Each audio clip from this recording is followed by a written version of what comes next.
ওরা আমার মুমিন বান্দার বিরুদ্ধে ষড়যন্ত্র করবে, আমি আল্লাহ ছেড়ে দিব না। যারা আমার মুমিন বান্দার বিরুদ্ধে লাগবে, আলেম ওলামাদের পিছনে লাগবে, আলেম ওলামাদেরকে লাঞ্ছিত অপমানিত করবে, মুসলমানদের অপমানিত লাঞ্ছিত করবে, মিথ্যা তহমত মিথ্যা মামলা হামলা দিবে, আমি রব্বুল আলামিন ওদের গোপন চরিত্র মুসলমানদের কাছে উন্মুক্ত করে দিব। চিৎকার দেবেন আল্লাহু আকবার। দিচ্ছেন কিনা আল্লাহ তাআলা? কথা বলতে হবে, দিচ্ছেন কিনা? যারা মুসলমানদের উপর আলেমদের উপর অত্যাচার বিভিন্ন মিথ্যা তহমত চাপিয়েছিল, আজকে তাদের চরিত্র উলঙ্গ হয়ে গেছে। ঠিক কিনা বলেন? মানুষ আজ জাতি জানে আসলে কারা অপরাধী কারা নিরপরাধ, ঠিক না? শুন, আমরা ভূমিকা বাদ দিয়ে কোরআন থেকে কিছু কথা শুনি। আচ্ছা, আমার সঙ্গে সকলে একটু তাল মিলিয়ে তাউস তাসমিয়া পাঠ করেন। সকলে পড়েন আউযু বিল্লাহি মিনাশ শাইতানির রাজীম। বিসমিল্লাহির রাহমানির রহিম। আলিফ লাম মিম।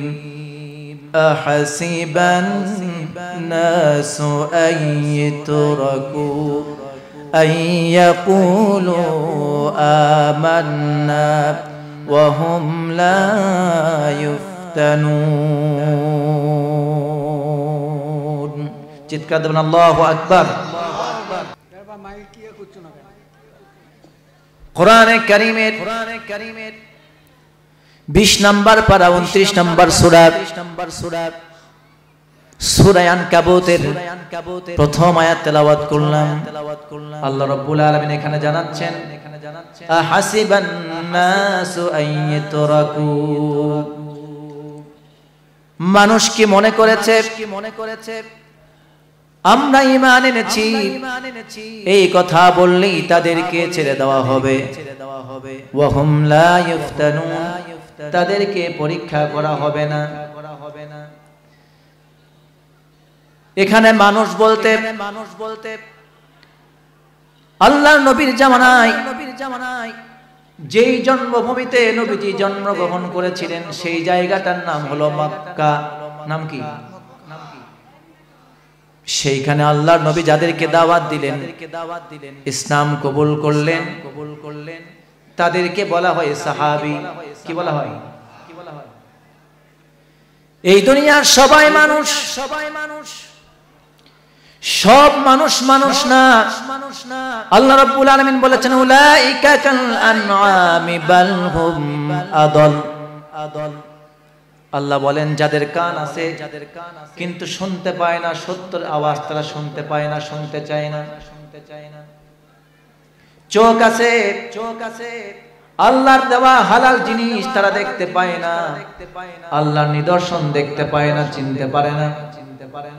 অন্তর আছে কিন্তু আল্লাহ নিয়ে চিন্তা ভাবনা করে না, আখিরাত পরকাল নিয়ে চিন্তা ভাবনা করে না।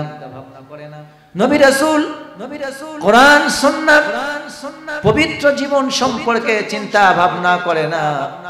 রব্বুল আলামিন বলেন এরা কান থাকতে শুনতে পায় না, চোখ থাকতে দেখতে পায় না, হৃদয় দিয়ে চিন্তা ভাবনা করতে পারে না। যেই সব লোকেরা এরা হলো উলাইকা কাল আনআম বাল হুম আদল, এরা হলো চতুষ্পদ জন্তুর চাইতেও নিকৃষ্ট। মানুষই, কিন্তু আল্লাহ বলেন এরা হলো চতুষ্পদ জন্তুর চাইতেও নিকৃষ্ট। মানুষ এই দুনিয়ার সেরা মানুষ হচ্ছেন নবী রাসূলগণ। যারা বলেন তো কারা? তারপরে সেরা মানুষকে সাহাবায়ে কেরাম রাদিয়াল্লাহু আলাইহিম আজমাইন। তারপরে সেরা মানুষ হলো তাবিঈনে কেরাম, তারপরে তাবিঈনে কেরাম, তারপরে অন্যান্যরা। সেকেন্ড কোয়ালিটির যারা মানুষ তারা হচ্ছেন আল্লাহর নবীর সাহাবী। তারা কে? এখানে আল্লাহ তাআলা বলছেন তারা কি মনে করেছে ঈমান এনেছে এ কথা বললেই ছেড়ে দেওয়া হবে? আল্লাহ তাআলা এগুলি সাধারণ মানুষের কথা বলেন না, এগুলি বলেছেন সাহাবীদের কথা। সাহাবীরা ঈমান এনেছেন, জীবন দিয়েছেন, তবু আল্লাহ তাআলা বলছেন ওরা কি মনে করেছে যে ঈমান এনেছি বললেই তাদেরকে ছেড়ে দেওয়া হবে? আচ্ছা বলেন তো, কেউ যদি ছাত্র বলে পরিচয় দেয় তাহলে যে ছাত্র পরিচয় দেয় তার পরীক্ষা নাই, ও কি ছাত্র? কি ছাত্র? কথা বলেন, ও কি ছাত্র? যে ছাত্র পরিচয় দেয়, পরীক্ষা দেয় না, ও কি সার্টিফিকেট পাবে? ও কি ভালো চাকরি পাবে সরকারি? তাহলে একজন ছাত্র হলে তাকে পরীক্ষা দিতে হবে, এরপরে তাকে ভালো একটা রেজাল্ট নিতে হবে, সে একটা ভালো রেজাল্ট পাবে, এরপর সরকারি চাকরিতে নিয়োগ হতে পারবে, ঠিক না? এই জন্য অনেকেই বলেছেন, সাহিত্যিক কবিরা বলেছেন, ছাত্র জীবন সুখের হতো যদি না হতো পরীক্ষা। তো আপনি আমি যে মুমিন মুসলমান, নিজেকে শুধু মুমিন বলে দাবি করব, কিন্তু আল্লাহর কোন পরীক্ষা আপনি অংশগ্রহণ করবেন না, আল্লাহর দেওয়া হালাল হারাম বিধান মেনে চলবেন না, কোনো পরীক্ষায় অংশগ্রহণ করবেন না, তাহলে কি আল্লাহ তাআলার দেওয়া সেই সর্বশ্রেষ্ঠ নিয়ামত, বিশাল স্পেশাল যে অফার, সবচেয়ে সেরা জান্নাত, জান্নাতুল ফিরদাউস, সেটা কি তিনি আমাদেরকে দেবেন? আল্লাহর সেই বিশাল জান্নাত পেতে হলে আপনাকে ও আমাকে দুনিয়ায় ঈমানের পরীক্ষা দিতে হবে, ঠিক না? আল্লাহর নবীকে একজন সাহাবী এসে জিজ্ঞেস করলেন, আইয়ুন নাস আশাদ্দু বালা? ক্বালা আল আম্বিয়া সুম্মাল আমসাল ফাল আমসাল ফায়ুবতালাল আবদু আলা হাসাবি দীনি। নবীজিকে বললেন, ইয়া রাসূলুল্লাহ সাল্লাল্লাহু আলাইহি ওয়াসাল্লাম, বলুন তো দুনিয়ার ভিতরে সবচাইতে কঠিন পরীক্ষার, জুলুম নির্যাতন বিপদ মুসিবত রোগ শোক অভাব অনটনের মধ্যে সবচেয়ে কঠিন পরীক্ষার সম্মুখীন হয়েছেন কারা? নবীজি জবাবে বললেন, আল আম্বিয়া, তারা হচ্ছেন আম্বিয়া, আল্লাহর পক্ষ থেকে প্রেরিত নবী রাসূলগণ, তারা দুনিয়াতে সবচেয়ে বেশি কঠিন পরীক্ষার সম্মুখীন হয়েছেন। এরপর তিনি বললেন, তারপর কে? নবীজি বললেন, তারপর তারা নবী রাসূলদের আমলের সাথে যাদের মিল আছে তারা। তারপরে কারা কঠিন পরীক্ষার সম্মুখীন হয়েছেন? নবীজি জবাবে বললেন, তারপরে হলো তারা এই পরবর্তীদের সাথে যাদের আমলের বেশি মিল থাকবে, তারা সবচাইতে বেশি কঠিন পরীক্ষার সম্মুখীন হবেন। ফায়ুবতালাল আবদু আলা হাসাবি দীনি। নবীজি বললেন অর্থাৎ ইসলামের উপরে, দ্বীনের উপরে যেই মুমিন বান্দারা সবচাইতে বেশি কঠিন ভাবে দ্বীনকে আঁকড়ে ধরবে, ইসলামের উপর মজবুত ভাবে টিকে থাকবে, ইসলাম নিয়ে জীবন গড়বে, ইসলাম নিয়ে মরতে চাইবে, অর্থাৎ ইসলামের সাথে জীবনকে রাঙিয়ে ফেলবে, ইসলামের রঙে জীবনকে রাঙাবে, এই সব মুমিন বান্দা যারা দ্বীনের উপরে, যে ব্যক্তি যত বেশি অটুট থাকবে তার পরীক্ষা তত কঠিন হবে। আপনাকে এই ফাঁকে ছোট্ট একটা প্রশ্ন করতে চাই, বলুন তো বাংলার জমিন সহ গোটা বিশ্বের মাঝে মুসলমানদের উপর এখন পরীক্ষা আছে না নাই? এত জোরে বললে তো হবে না, আরে একটু সুন্দর করে বলতে হবে, আছে না নাই? মুমিন তো কখনো মাথা নত করে না, হোক না সে বন্দী কারাগারে। ঠিক কিনা বলেন? মুমিন তো কখনো মাথা নত করে না, হোক না সে বন্দী কারাগারে।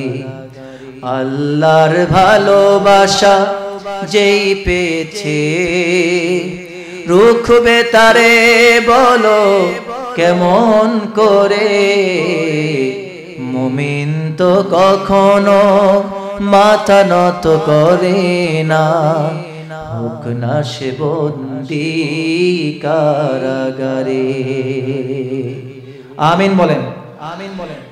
একজন মুমিন বান্দা যদি কাফেরদের দ্বারা আক্রান্ত হয়, মুশরিকের দ্বারা নির্যাতিত হয়, বেঈমানের দ্বারা নির্যাতিত হয়, তাকে যদি বন্দী করে জেলখানার মধ্যে আটকিয়ে রাখে, ফাঁসির কাষ্ঠে ঝুলিয়ে দেয়, শুলিতে চড়ায় দেয়, ঘুম হত্যা রাহাজানি করে, মৃত্যুর পূর্ব মুহূর্ত পর্যন্ত তাকে যদি বলে ঈমান ছেড়ে দিতে হবে, ইসলাম ছেড়ে দিতে হবে, মুমিন বান্দা জেলখানার ভেতরে ফাঁসির কাষ্ঠে দাঁড়িয়েও জান্নাতের হাসি হাসে, কখনো কাফের মুশরিকদের কাছে মাথা নত করে না, কারণ মুমিন জানে দুনিয়া থেকে ঈমান নিয়ে বিদায় হতে পারলে আল্লাহর জান্নাতে চলে যাওয়া যাবে। ঠিক কিনা বলেন? মুমিন তো কখনো মাথা নত করে না, হোক না সে বন্দী কারাগারে। ঠিক কিনা বলেন? ঠিক কিনা বলেন? আল্লাহর নবী সুন্দর করে হাদিসটা ব্যাখ্যা করে বোঝালেন। অর্থাৎ যারা ঈমান আনবে, দ্বীনের উপরে অটুট থাকবে, মজবুত থাকবে, তার পরীক্ষা তত বেশি কঠিন হবে। আর একটা হাদিস থেকে আপনাদেরকে শোনাই, নবীজি বলেন, ইন্নাল্লাহা তাআলা ইযা হাব্বা কওমান ইবতালাহুম ফামান রাদিয়া ফালাহুর রিদা ওয়া মান সাখিতা ফালাহুস সাব। নবীজি বলেন, আল্লাহ রাব্বুল আলামিন যাকে বেশি ভালোবাসেন, কথা মনোযোগ দিচ্ছেন তো? আল্লাহ রাব্বুল আলামিন যাকে বেশি ভালোবাসেন, ওই বান্দাকে রব্বুল আলামিন তত বেশি কঠিন পরীক্ষার মধ্যে ফেলায় দেন। আর আল্লাহ তাআলার যেই বান্দা কঠিন পরীক্ষার মধ্যে সম্মুখীন হয়ে যান, সে বান্দার পুরস্কারটা আল্লাহর পক্ষ থেকে তত বেশি মর্যাদাবান হয়ে যায়। সুবহানাল্লাহ। পরীক্ষা বড়, পুরস্কার বড়। পরীক্ষা নাই, পুরস্কার নাই। আওয়াজটা বলেন ঠিক কিনা মুসলমান? আজকে যারা ঈমান আনছি আমরা, এই সূরার মূল শিক্ষাই হলো ঈমানের পরীক্ষা। মূল শিক্ষা কি?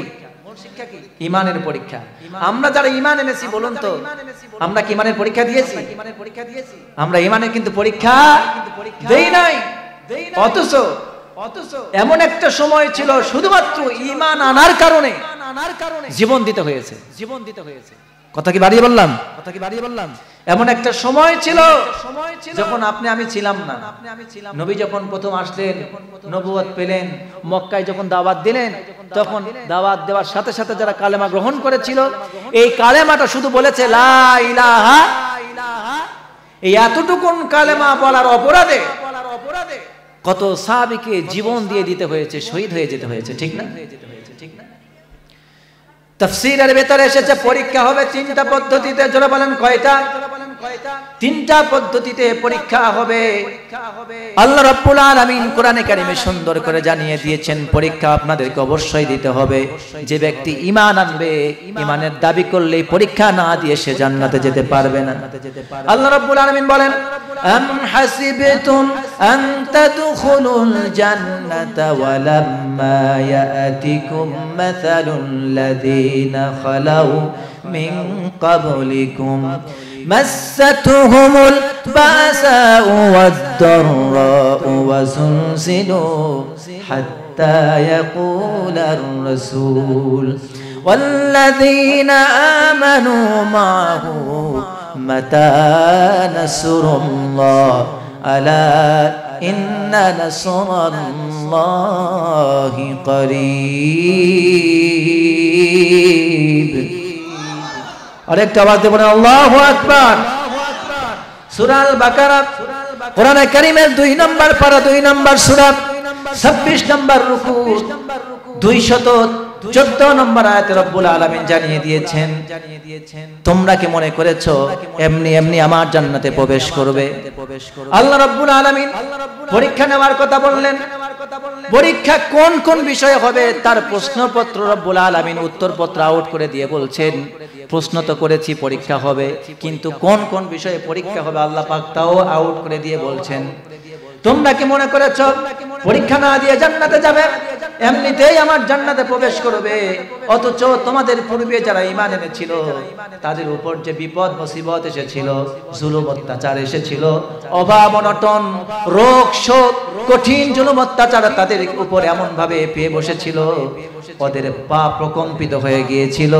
এমনকি পূর্ববর্তী নবী এবং রাসূল তাদের উপরে যারা ঈমান এনেছিলেন তারা সকলেই জুলুমে অত্যাচারে নিষ্পেষিত হয়ে কাতর কণ্ঠে আল্লাহ তাআলার কাছে দোয়া করে বলেছিল, আল্লাহ মাতা নাসরুল্লাহ, আল্লাহ তুমি তো বলেছো সাহায্য করবে, আমরা যখন বিপদে পড়ব তুমি সাহায্য করবে। আল্লাহ আমরা তো মার খেতে খেতে শেষ হয়ে গেলাম, অভাব অনটনে আমাদের জীবন শেষ, ঊর্ধ্বগতি বাজারে আমরা কেউ কিনতে পারি না, ক্রয় করতে পারি না, বাজারের ঊর্ধ্বগতি অনেক বেশি, ক্রয় ক্ষমতা আমাদের অনেক বেশি। আমরা তো কিনতে পারি না। অভাব অনটন, কাফের মুশরিকদের জুলুম অত্যাচার, রোগ শোক বিপদ মুসিবত আমাদেরকে পেয়ে বসেছে। এখন তো আমরা নিরুপায় হয়ে গেছি, বাঁচার কোনো উপায় নাই। আল্লাহ তোমার সাহায্য কখন আসবে? আল্লাহ রাব্বুল আলামিন তখন নবীদেরকে জানিয়ে দিয়েছেন, আলা ইন্না নাসরাল্লাহি করিব। আল্লাহ বলেছেন আমার সাহায্য খুবই নিকটবর্তী, তবে সাহায্য আগে আসবে না। পূর্ববর্তী উম্মত এবং নবীরা কঠিন জুলুম অত্যাচারে নিষ্পেষিত হয়ে যখন দেখছেন ডানে বামে সামনে পিছনের কোনো রাস্তা নাই, ঠিক সেই মুহূর্তেও যখন আল্লাহর ঈমানের উপরে অবিচল ছিল, যখন সবাই ঈমান থেকে ঘাবড়ায় গেছে, কেবল গুটি কয়েক বান্দা ঈমানের উপর টিকে ছিল, তখনই আল্লাহর পক্ষ থেকে সাহায্য এসেছে। চিৎকার দিয়ে বলেন সুবহানাল্লাহ। আল্লাহ রাব্বুল আলামিন পরীক্ষা করবেন। কেমন পরীক্ষা এসেছিল আপনাদেরকে বলি শুনুন। আল্লাহ নবী মক্কায় দাওয়াত দিলেন, নবীর উপরেও কঠিন পরীক্ষা এসেছিল। আপনারা জানেন আল্লাহর নবী যখন মক্কায় দাওয়াত দিলেন, আবু জেহেল, আবু লাহাব, উতবা, শাইবা, ওয়ালিদ ইবনে মুগীরা, আবু সুফিয়ানের মতো বড় বড় মক্কার কাফের লিডাররা আল্লাহর নবীকে গ্রেফতার করার জন্য, আল্লাহর নবীকে হত্যা করার জন্য আল্লাহর নবীর বিরুদ্ধে ষড়যন্ত্র করেছিল, ঠিক না? আল্লাহর নবীর বিরুদ্ধে ষড়যন্ত্র করলো আল্লাহ রাব্বুল আলামিন। তাদের ষড়যন্ত্রের কথা কোরআনে কারিমে জানালেন সুন্দর করে। বাংলাদেশে যেমন সংসদ সদস্য রয়েছে, ভোটে কিংবা বিনা ভোটে নির্বাচিত এমপি যারা আছেন, সংসদে গিয়ে তারা যখন কথা বলেন, সেখানে আইন পাশ করা আইন পরিষদ, ঠিক না? ওটা ওইখানে আইন পাশ হয়, হ্যাঁ ভোটে না ভোটে আইন পাশ হয়, মতামত ব্যক্ত করা হয়। অনুরূপ ভাবে মক্কার কাফেরদের একটা পার্লামেন্ট ছিল, একটা সংসদ ভবন ছিল, তার নাম ছিল দারুন নাদুয়া। কি নাম ছিল? দারুন নাদুয়া একটা পার্লামেন্ট ছিল। আবু জেহেল, আবু লাহাব, উতবা, শাইবা, ওয়ালিদ ইবনে মুগীরা, আবু সুফিয়ান, মক্কার বড় বড় কাফের লিডাররা তাদের সেই পার্লামেন্টে সকলকে ডাকলো, একটা আলোচনার জন্য ডাকলো। কি আলোচনা? সবাইকে ডাকা হলো, প্রস্তাব পেশ করা হলো। মক্কায় নবী মুহাম্মদ নতুন দিনের ডাক দিয়েছে। মুহাম্মাদের দিন আস্তে আস্তে করে আমাদের ধর্মের লোকেরা গ্রহণ করতেছে, বাপদাদার দিন ধর্ম ছেড়ে দিয়ে চলে যাচ্ছে, পিতা মাতার সাথে সম্পর্ক বিচ্ছিন্ন করছে, স্বামী স্ত্রীর সাথে সম্পর্ক বিচ্ছিন্ন করছে, সন্তানের সাথে, ভাইয়ের সাথে, বোনের সাথে, প্রতিবেশীর সাথে সম্পর্ক বিচ্ছিন্ন হয়ে যাচ্ছে। মুহাম্মদ যেইভাবে দিনের দাওয়াত দিচ্ছে, মুহাম্মদ যদি এইভাবে দিনের দাওয়াত অব্যাহত রাখে, তাহলে এক সময় আমাদের ধর্ম পালন করার মতো কোনো লোক মক্কায় অবশিষ্ট থাকবে না। অতএব মুহাম্মদকে এক্ষুনি আটকায় ফেলতে হবে। সিদ্ধান্ত করা হলো আল্লাহর নবী মুহাম্মদ বলেন রাহমাতুল লিল, তিনি হচ্ছেন রহমতের নবী, দয়ার নবী। দ্বীনের দাওয়াত দেওয়ার অপরাধে নবীর বিরুদ্ধে ষড়যন্ত্র হচ্ছে পার্লামেন্টে, দারুন নাদুয়ার সংসদে। তারা বিল পাশ করলো তিনটা। জোরে বলেন কয়টা? আওয়াজ দিয়ে বলেন কয়টা? মনে রাখতে হবে পয়েন্ট। জোরে বলেন কয়টা? তিনটা বিল পাশ করলো। তিনটা বিল পাশ করে একজন প্রস্তাব করলো, মুহাম্মদকে গ্রেফতার করো, হাতে পায়ে জিঞ্জির লাগাও, মৃত্যুর আগ পর্যন্ত তার হাত পা থেকে জিঞ্জির খুলবা না, তাকে কখনো ছেড়ে দেওয়া যাবে না। শুধু গ্রেফতার করলে হবে না, গ্রেফতার করার পর হাতে পায়ে জিঞ্জির লাগাইয়া জেলখানার মধ্যে আটকায়া রাখো। আর একজন বলল না, এটা করলে হবে না, তাকে আটকানো যাবে না। সে যে দাওয়াত দেয়, তার দাওয়াতে যারা অনুপ্রাণিত হয়েছে, ইসলাম গ্রহণ করেছে, তারা অন্যদেরকে দাওয়াত দিয়ে একদিন মুহাম্মদকে মুক্ত করে নিয়ে যাবে। তাহলে এই বিল বাতিল। দ্বিতীয় আর একটা বিল পাশ করা হলো। কি করা হবে? তারা বলল মুহাম্মদকে দেশ থেকে বহিষ্কার করে ফেলতে হবে। যদি মুহাম্মদ আমাদের মক্কা থেকে বহিষ্কৃত হয়ে যায়, তাহলে তো আর কেউ দ্বীনের দাওয়াত দেওয়ার থাকবে না। অতএব গন্ডগোলের কোনো কারণ নাই। মক্কা থেকে মুহাম্মদকে নাগরিকত্ব বাতিল করে দাও। মুহাম্মাদের নাগরিকত্ব বাতিল করার জন্য আইন পাশ করলো। আবু জেহেল বলল, তোমরা যে বিল পাশ করতেছো, যে বিলের কথা উত্থাপন করলে, মক্কা থেকে মুহাম্মদকে যদি বের করেও দাও, মুহাম্মদ মক্কা থেকে মদিনায় হিজরত করে চলে যাবে। সেইখানে গিয়ে মানুষকে দাওয়াত দিয়ে, তার কথার মধ্যে এমন জাদু রয়েছে, তার কথা যেই শোনে সেই তার ভক্ত হয়ে যায়। তার উম্মত হয়ে যায়, তার সাহাবী হয়ে যায়। অতএব একদিন মুহাম্মদের সংখ্যা বেড়ে যাবে, তাদের দল ভারী হয়ে যাবে, মদিনা থেকে আক্রমণ করে মক্কাকে জয় করে ফেলবে, আমরা তাকে সেখানেও আটকাতে পারবো না। অতএব দ্বিতীয় বিলও বাতিল। 3 নম্বর বিল উত্থাপন করা হলো। এই বিলকে উত্থাপন করবে আবু জেহেল। 2টা বিলকে বাতিল করে দিয়ে আবু জেহেল এবার নিজের থেকে প্রস্তাব পেশ করলো, শোনো আমি একটা বিল পেশ করতে চাই, যদি ভালো লাগে করতে পারো। আবু জেহেল এবার বলতেছে, অন্যরা বলল কি বিল আপনি বলেন। এবার আবু গোত্র আছে, সমস্ত গোত্র থেকে, সকল গোত্র থেকে, সকল বংশ থেকে 2-1 করে সৈন্য নাও, সকল বংশের যদি সৈন্য এখানে জড়ো করো, তাহলে সকল বংশ থেকে যদি সৈন্য এসে মুহাম্মদের উপরে একবার আক্রমণ করে, মুহাম্মদকে যদি হত্যা করে ফেলতে পারে, তাহলে মুহাম্মদ একা একটা বংশ সকল বংশের বিরুদ্ধে, গোত্রের বিরুদ্ধে যুদ্ধ করতে পারবে। অতএব মুহাম্মাদের একার পক্ষে সকল গোত্রের বিরুদ্ধে, সকল বংশের বিরুদ্ধে যুদ্ধ করা সম্ভব নয়। অতএব এটা হলো সবচেয়ে উত্তম পদ্ধতি। যদি তোমরা গ্রহণ করো, তাহলে আমার মনে হয় মুহাম্মদকে জিনজির লাগায় জেলখানায় আটকে রাখা কিংবা দেশ থেকে বহিষ্কার করার চাইতে, যার জন্য এত ঝামেলা, তাকে দুনিয়া থেকে বিদায় করে দিলেই সকল ঝামেলা চুকে যাবে। নাউযুবিল্লাহ। যেমন কথা তেমন কাজ। আল্লাহর নবীকে শিবে আবি তালেবে 3 বছর, 3.5 বছর বন্দী করলো, আটকাতে পারে নাই। পেরেছে? কথা বলতে পেরেছে? 3.5 বছর শিবে আবি তালেব কারাগারে, উন্মুক্ত কারাগার, 3.5 বছর নবীকে বন্দী করে রাখলো। খাবার দেয় নাই, পানি দেয় নাই, খাবার নেই, পানি নেই, সব কিছু থেকে বঞ্চিত। নবীজি বলেছেন, সাহাবায়ে কেরাম বলেছেন, আমাদের কি যখন এই শিবে আবি তালেব কারাগারে বন্দী করলো, আমাদেরকে কোনো খাবার দেওয়া হয় নাই, পানি দেওয়া হয় নাই, গাছের পাতা, গাছের লতা, গাছের ছাল বাকল খেয়ে, এমনকি জমিনের দুবলা ঘাস খেয়ে আমাদের জীবন ধারণ করেছি। অবশেষে আমাদের উটের চামড়া ছিল, উট জব করে খেয়েছি, উট শেষ হয়ে গেছে, উটের চামড়া আমরা ভিজিয়ে ভিজিয়ে সেখান থেকে সিদ্ধ করে খেয়েছি, উটের চামড়া খেয়েছি, ঘাস খেয়েছি, লতা পাতা খেয়েছি। এগুলো খেতে খেতে এক পর্যায়ে আমাদের যারা স্ত্রী ছিল, মা ছিল, বোন ছিল, যাদের কোলে ছোট্ট ছোট্ট দুধের বাচ্চা ছিল, তাদের স্তনের দুধ শুকিয়ে গেল, সন্তানের কণ্ঠ শুকিয়ে গেল, দুধ পাচ্ছে না মায়ের কোলে। গোটা শিবে আবি তালেব কান্নার রোল পড়ে গেল। গোটা শিবে আবি তালেব চূড়ান্ত পর্যায়ের একটা করুণ বিভীষিকাময় দৃশ্যের সৃষ্টি হয়ে গেল। ঠিক সেই মুহূর্তে আমাদের মধ্যে যারা টয়লেট করত, পায়খানা করত, তাদের পায়খানাগুলি ছাগলের পায়খানার মতো হয়ে গিয়েছিল।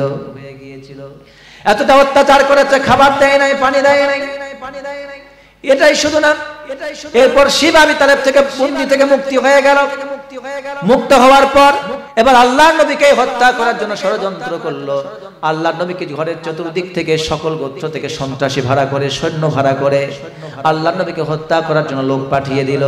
আল্লাহ রাব্বুল আলামিনের হাবিবকে যখন কাফেররা হত্যা করতে যাবে, তরবারি তুলতে যাবে, ঠিক সেই মুহূর্তে রব্বুল আলামিন আল্লাহর নবীকে কোরআনে কারীমের আয়াত নাযিল করে জানায় দিলেন, ও নবী, আপনাকে এই মুহূর্তে কাফেররা হত্যা করতে এসেছে, আপনি আর ঘুমিয়ে থাকবেন না, এক্ষুনি ঘুম থেকে উঠে পড়ুন। ওই কাফেররা আপনাকে হত্যা করার জন্য তরবারি আপনার মাথার উপরে যখন তুলবে, আপনি এক মুষ্টি বালু নিয়ে কোরআনে কারীমের একটা আয়াত তেলাওয়াত করে তাদের চোখের দিকে ছড়ায় দিবেন, আর আমি রব্বুল আলামিন তাদের প্রত্যেকের চোখের মধ্যে বালুগুলিকে আমি রব্বুল আলামিন ছড়ায় দেব। আর তারা যখন চোখ ঘুষতে থাকবে, ওরা টের পাবে না, আপনি সেই মাঝখান দিয়ে তাদের থেকে বের হয়ে চলে যাবেন। চিৎকার দেবেন আল্লাহু আকবার। আল্লাহ রাব্বুল আলামিন কোরআনে কারীমে সুন্দর করে জ্বালিয়েছেন সূরা ইয়াসিনের মধ্যে। আপনারা কোরআন পড়বেন, কোরআন যদি পড়েন তাহলে আপনারা সবকিছু ব্যাখ্যা বিশ্লেষণ পেয়ে যাবেন। আল্লাহ রাব্বুল আলামিন তাদের সেই ষড়যন্ত্রের কথা সুন্দর করে তুলে ধরেছেন এইভাবে, ওয়া ইয ইয়ামকুরু বিকাল্লাযীনা কাফারু লিয়াসবিতুকা আও ইয়াকতুলুকা আও ইখরিজুক ওয়া ইয়ামকুরুনা ওয়া ইয়ামকুরুল্লাহ ওয়াল্লাহু খায়রুল মাকিরিন।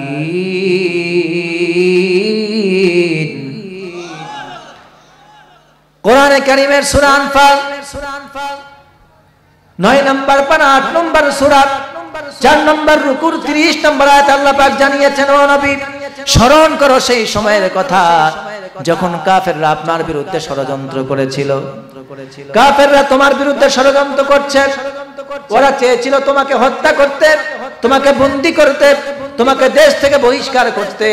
ওরা ষড়যন্ত্র করলো, আমি রব্বুল আলামিন কৌশল করলাম, তাদের ষড়যন্ত্র আমার কৌশলের কাছে নস্যাৎ হয়ে গেল, ধ্বংস হয়ে গেল। আমি রব্বুল আলামিনের কৌশল বিজয় হয়ে গেল, কারণ রব্বুল আলামিন তো সর্বোত্তম কৌশল অবলম্বনকারী। ঠিক কিনা বলেন? আমার আল্লাহ যখন কৌশল করেন, সেই কৌশলকে নস্যাৎ করার মতো কোনো ক্ষমতা আসমানের নিচে জমিনের উপর কারো আছে নাকি? কারো নাই। এই জন্য রব্বুল আলামিন বলেন, ইন্নাহুম ইয়াকিদুনা কাইদা ওয়া আকিদু কাইদা ফামাহিলিল কাফিরিনা আমহিলহুম রুয়াইদা। আল্লাহু আকবার। আল্লাহ বলেন, ওরা ষড়যন্ত্র করে, আমিও তাদের বিরুদ্ধে ষড়যন্ত্র করি। ওরা আমার মুমিন বান্দার বিরুদ্ধে ষড়যন্ত্র করবে, আমি আল্লাহ ছেড়ে দিব না। যারা আমার মুমিন বান্দার বিরুদ্ধে লাগবে, আলেম ওলামাদের পিছনে লাগবে, আলেম ওলামাদেরকে লাঞ্ছিত অপমানিত করবে, মুসলমানদের অপমানিত লাঞ্ছিত করবে, মিথ্যা তহমত মিথ্যা মামলা হামলা দিবে, আমি রব্বুল আলামিন ওদের গোপন চরিত্র মুসলমানদের কাছে উন্মুক্ত করে দিব। চিৎকার দেবেন আল্লাহু আকবার। দিচ্ছেন কিনা আল্লাহ তাআলা? কথা বলতে দিচ্ছেন কিনা? যারা মুসলমানদের উপর আলেমদের উপর অত্যাচার, বিভিন্ন মিথ্যা তহমত চাপিয়েছিল, আজকে তাদের চরিত্র উলঙ্গ হয়ে গেছে। ঠিক কিনা বলেন? মানুষ আর জাতি জানে আসলে কারা অপরাধী কারা নিরপরাধ। ঠিক না? আমার প্রিয় ভাইয়েরা, আল্লাহর নবীর উপর ষড়যন্ত্র আসলো, অর্থাৎ এখানে যে কথাটি বোঝালাম, যারা ঈমান আনবেন, ঈমানের দাওয়াত দিবেন, তাদের উপর পরীক্ষা আছে না নাই? বলেন তো, পরীক্ষা আছে না নাই? পরীক্ষা আছে।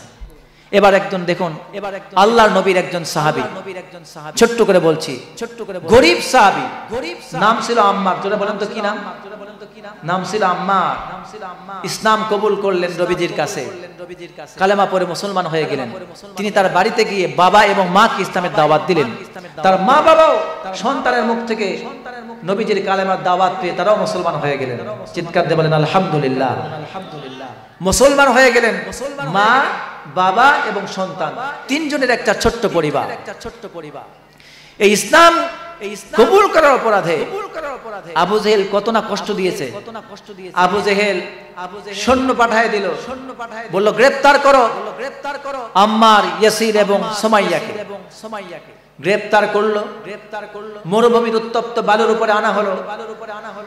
আম্মারকে পিটানো হলো, সুমাইয়াকে পিটানো হলো। ইয়াসির বৃদ্ধ মানুষ, 90 বছর বয়স, প্রায় 100 বছরের কাছাকাছি। এমন একজন বৃদ্ধ মানুষকে, বৃদ্ধ সাহাবী, শুধু ঈমান আনার অপরাধে তাকে গ্রেফতার করে তাকে মারা হচ্ছে, চাবুক দিয়ে পিটাচ্ছে। কি করুণ দৃশ্য! মরুভূমির উত্তপ্ত বালুর উপরে আনছে, সকল কাফেররা ঐক্যবদ্ধ হয়ে গেছে। এক পাশে আম্মারকে বেঁধেছে, এক পাশে ইয়াসিরকে বেঁধেছে, আর এক পাশে মাকে বেঁধেছে। এবার মাকে বলতেছে ইয়াসির, আবু জেহেল আম্মারের মাকে বলতেছে সুমাইয়া। আম্মারের মায়ের নাম কি? বলেন না, নাম কি? সুমাইয়া। ইসলামের প্রথম যে মহিলাটি শহীদ, যে মহিলা সাহাবী, তার নাম কি? সুমাইয়া রাদিয়াল্লাহু আনহা। আমার মায়েরা যারা এসেছেন, আপনারা শুনুন, ইসলামের জন্য মেয়েদের অবদান নাই, এ কথা যারা বলে তারা ভুল বলে। ইসলামের মধ্যে মেয়েদের অবদান সর্বপ্রথম অবদান। ইসলামের জন্য সর্বপ্রথম যে অবদান রেখেছে তা হচ্ছে মেয়ে। ইসলাম কবুল করে যে মেয়েটি সর্বপ্রথম ইসলামকে, নবীকে ধন্য করেছে, তার নাম মা খাদিজাতুল কুবরা রাদিয়াল্লাহু তাআলা আনহা। এরপর ইসলামের জন্য জীবন দিয়ে ঈমানের উপর অবিচল থেকে শাহাদাতের নজরানা পেশ করেছেন যেই নারী, তার নাম মা সুমাইয়া রাদিয়াল্লাহু আনহা। সেই সময়ের সুমাইয়া, আমার মায়েরা, ওই সময়ের সুমাইয়া আল্লাহ নবীর কাছ থেকে কালেমা শিখতো, কালেমা জপতো, কোরআন তেলাওয়াত করতো, কোরআন অনুযায়ী জীবন গড়ত, লজ্জা শরম নিজের মধ্যে সংবরণ করত, সংযত করত। কিন্তু বর্তমানের মা বোনেরা কোরআন পড়ে না, কোরআন হাতেও ধরে না, কোরআন চোখেও দেখে না, কোরআন খুলেও দেখে না। এরা দেখে স্টার জলসা, জি বাংলা, নাটক, সিনেমা, হিন্দি গান, আর পাড়া প্রতিবেশী, ফাফাতো ভাই, খালাতো ভাই, ফুফাতো ভাইয়ের সাথে আড্ডা মারে। জোরে কোন ঠিক কিনা? এই হচ্ছে বর্তমান আমাদের সমাজের সুমাইয়াদের অবস্থা। কিন্তু এই সুমাইয়াদেরকে আমি বলবো, আপনারা ভুল পথে চলছেন। আপনারা আমাদের মা সুমাইয়ার কাছ থেকে শিক্ষা নিতে হবে, ঠিক না বলেন? আমার প্রিয় মারা, একটুখানি কান লাগান। হযরতে সুমাইয়া রাদিয়াল্লাহু তাআলা আনহা এক পাশে স্বামী আর এক পাশে কলিজার টুকরা সন্তানকে কাফের আবু জেহেল বেঁধে ফেললো। আবু জেহেল বলতেছে, সুমাইয়া, তোমার চোখের সামনে তোমার সন্তান আম্মারকে দুনিয়া থেকে বিদায় করে দেব। তুমি যদি তোমার সন্তানকে বাঁচাতে চাও তাহলে এখনো সময় আছে। সন্তানকে ইসলাম ত্যাগ করতে বলো, মুহাম্মদের দিন ত্যাগ করতে বলো, এবং নিজেও দিন থেকে ফিরে এসো। আমাদের বাপ দাদার ধর্ম পালন করো, দেব দেবতার কাছে মাথা নত করো। আবার স্বামীর দিকে ইঙ্গিত করে বলছে, ও সুমাইয়া, তাকায় দেখা তোমার বৃদ্ধ স্বামী, তাকে গ্রেফতার করে ফেলেছি, বেঁধে রেখেছি, দুনিয়া থেকে বিদায় করে দিব। এখনো সময় আছে। স্বামীকে যদি বাঁচাতে চাও, জীবন যদি বাঁচাতে চাও, ঈমান ত্যাগ করো, মুহাম্মাদের দিন ত্যাগ করো, আমি তোমারে ছেড়ে দেব। সুমাইয়ার সামনে প্রস্তাব পেশ করা হলো। সুমাইয়ার শরীরের উপরে চাবুক লাগানো হলো। বৃদ্ধা মহিলা মা সুমাইয়াকে যখন চাবুক মারছিল, রক্তাক্ত হয়ে গিয়েছে পুরো শরীরটা। সুমাইয়া এবার ঈমান ছাড়ে না। এবার আবু জেহেল বলল, সুমাইয়াকে শুধু মারলে হবে না, মায়ের সামনে সন্তানকে পিটাও। সন্তানকে মারলে পরে মা সহ্য করতে পারবে না, কারণ মা বাপ দুনিয়ার সব কষ্ট সহ্য করতে পারে, কিন্তু সন্তানের কষ্ট সহ্য করতে পারে না। ঠিক না? ঠিক না? সন্তানের প্রতি মা বাবার আলাদা স্নেহ, ভালোবাসা এটা অনেক বেশি। আবু জেহেল মানসিক যন্ত্রণা দেওয়ার জন্য সুমাইয়ার সামনে আম্মারের উপরে চাবুক লাগাতে লাগলো। আম্মারকে মারতে মারতে আম্মারের পিঠের চামড়া তুলে ফেললো, রক্তাক্ত করে ফেললো শরীরকে। আর আম্মারকে বলতেছে, মারতে মারতে তোরে মেরেই ফেলবো, এখনো সময় আছে। তোর মা তোর বাবাকে যদি বাঁচাতে চাস, এই মুহূর্তে ঈমান ছেড়ে দে, মুহাম্মাদের দিন ছেড়ে দে, আমাদের বাপ দাদার ধর্মে, আমাদের দেব দেবতার ধর্মে ফিরে আয়। আম্মার বলতো, জীবন চলে যাবে আবু জেহেল, আমি ঈমান ছাড়বো না। আর সুমাইয়াও বলতো, আমার কলিজার টুকরা সন্তান আম্মার, তোর মতো হাজারটা সন্তান যদি থাকতো, ইসলামের পথে কুরবান করে দিতাম, ঈমান ছেড়ে দিতে বলতাম না। ও আম্মার, আমার কলিজার টুকরা সন্তান, আবু জেহেল তোরে মারতে মারতে দুনিয়া থেকে বিদায় করে দে, বিদায় করে দে, তাতে আমার কিছু যায় আসে না, কিন্তু খবরদার আবু জেহেলের কাছে মাথা নত করে ঈমান ছেড়ে দিও না। চিৎকার দিয়ে বলবেন আল্লাহু আকবার। আল্লাহু আকবার। সুমাইয়ার ঈমানটা লক্ষ্য করুন। একজন মা তার চোখের সামনে আম্মারকে পিটিয়ে দুনিয়া থেকে বিদায় করে দিতে চায়, কিন্তু মায়ের ঈমান কত মজবুত। মা বলতেছে, খবরদার ঈমান ছাড়বি না। এক পর্যায়ে মারতে মারতে আম্মারকে বেহুশ করে ফেলে দিল। জ্বলন্ত আগুনের উপরে, কয়লার উপর আম্মারকে ফেলায় দিল। আম্মারের পিঠ পড়ে গেল, শরীর পড়ে যেতে লাগলো। আল্লাহর নবী মুহাম্মাদুর রাসূলুল্লাহ সাল্লাল্লাহু আলাইহি ওয়াসাল্লাম ঠিক সেই মুহূর্তে যখন আম্মারের উপরে অত্যাচার, ইয়াসিরের উপরে অত্যাচার, সুমাইয়ার উপরে অত্যাচার, আল্লাহর নবী তো মক্কায় দুর্বল, তার কোনো শক্তি নাই, তার কোনো সৈন্য নেই, সামান্য কয়েকজন কেবল বান্দা ইসলাম কবুল করে মুসলমান হয়ে গিয়েছে, এখনো তার কোনো দলবল গঠন হয় নাই। দুর্বল লোকগুলির উপরে অত্যাচার করতেছে, আল্লাহর নবী তাদের বিরোধিতা করতে পারছেন না। আল্লাহর নবী শুধুমাত্র দেখে যাচ্ছেন আর সবর করছেন, ধৈর্য ধরছেন, আল্লাহর কাছে দোয়া করছেন। নবীজি লক্ষ্য করে বলেন, ও আম্মার, সুমাইয়া, ইয়াসিন, সবুর করো। তোমরা যদি আবু জেহেলের অত্যাচারে যদি শহীদ হয়ে যাও, সবর করো। রব্বুল আলামিন তোমাদের এই দুনিয়ার বিনিময়ে, ঈমানের বিনিময়ে রব্বুল আলামিন তোমাদের জন্য জান্নাতটা বরাদ্দ রেখেছেন। চিৎকার দিয়ে বলেন সুবহানাল্লাহ। আল্লাহর নবী লক্ষ্য করে দেখলেন তার ছোট্ট সাহাবী আম্মার, যুবক মানুষ, তরুণ মানুষ, ইসলাম কবুল করেছেন, আগুনের মধ্যে ফেলাই দিয়েছেন। মাওলানা খন্দকার আবুল খায়ের রাহিমাহুল্লাহ তিনি তার একটা কিতাবের মধ্যে লিখেছেন, আম্মারকে যখন জ্বলন্ত কয়লার মধ্যে ফেলাই দিয়েছে তখন আল্লাহর নবী আল্লাহর কাছে ওই দোয়াটা করেছিলেন যে এই দোয়া রব্বুল আলামিন ইব্রাহিমকে শিক্ষা দিয়েছিলেন। ইব্রাহিমের জন্য যে আয়াত নাযিল করেছিলেন ওই আয়াত সহকারে আল্লাহর নবী আম্মারের জন্য দোয়া করে বললেন, ইয়া নারু কুনি বারদাও ওয়া সালামান আলা আম্মার কামা কুনতা আলা ইব্রাহিম। আল্লাহর নবী আল্লাহর কাছে দোয়া করে বলেন, ইয়া নারু কুনি, হে আগুন আমার এই তরুণ সাহাবী, ইমানদার সাহাবী, দুর্বল সাহাবী তাদেরকে তুমি পোড়ায় ফেলো না, তার জন্য শান্তিদায়ক ঠান্ডা হয়ে যাও।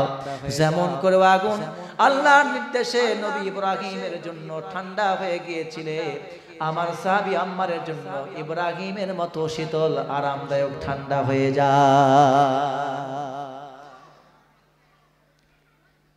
আম্মারকে আগুনে ফেলাই দিয়েছে আবু জেহেল, ওরা ভাবছিল আম্মারকে আগুনে ফেলাই দিয়েছে, আম্মার বোধহয় আগুনে পুড়ে শেষ হয়ে যাবে, কিন্তু আল্লাহর নবী দোয়া করলেন আম্মারকে আল্লাহ তাআলা আগুনে পোড়ার হাত থেকে রক্ষা করলেন। চিৎকার দিয়ে বলেন সুবহানাল্লাহ, আওয়াজ দিয়ে বলেন আলহামদুলিল্লাহ। আল্লাহর নবী সেখান থেকে চলে গেলেন। করুণ ঘটনাটা এবার শুনুন। এবার মা সুমাইয়ার পালা। সুমাইয়াকে বলতেছে, ও সুমাইয়া, দুনিয়া থেকে তোমার চোখের সামনে তোমার সন্তানকে আগুনের মধ্যে ফেলাই দিয়েছি, দুনিয়া থেকে বিদায় করে দিয়েছি, তারা মনে করেছে আম্মার মারা গিয়েছে। সুমাইয়াকে বলতেছে, দুনিয়া থেকে সন্তানকে বিদায় করে দিলাম, এখনো সময় আছে, ঈমান ছেড়ে দাও, নয়তোবা তোমার জীবন আমরা কেড়ে নেব।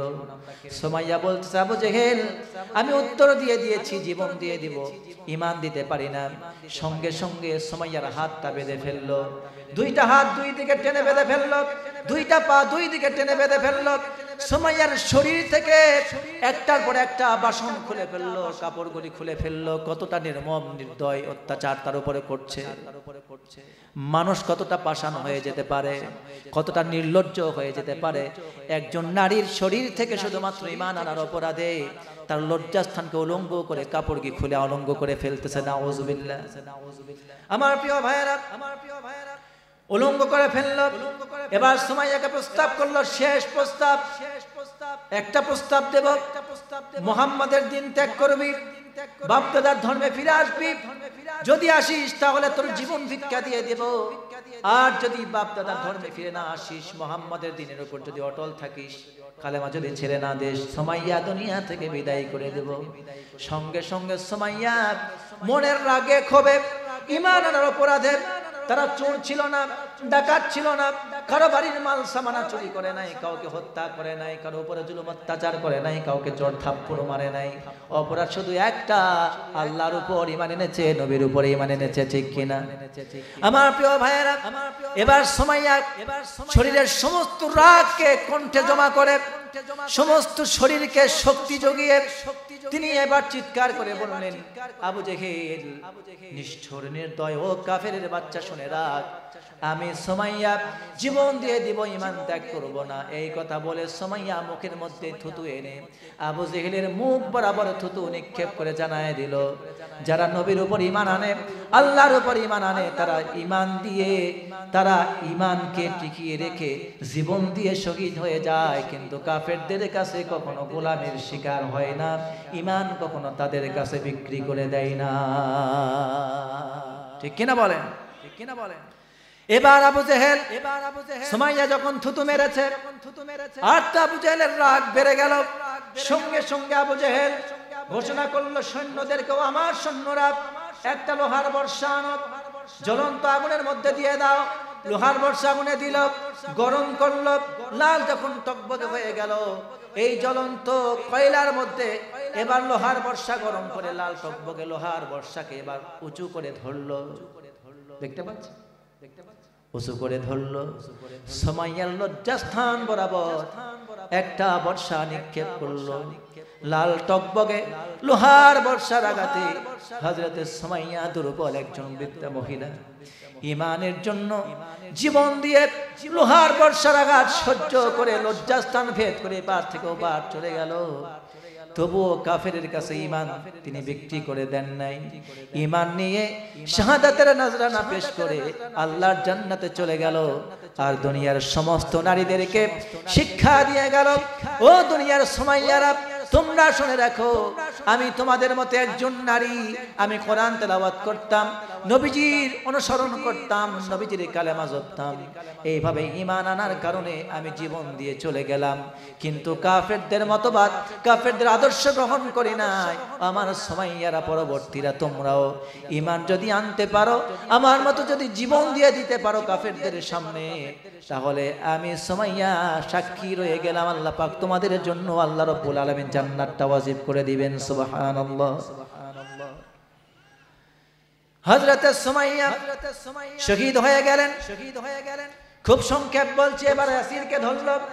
বৃদ্ধ মানুষ, ইয়াসির হলো তার স্বামী।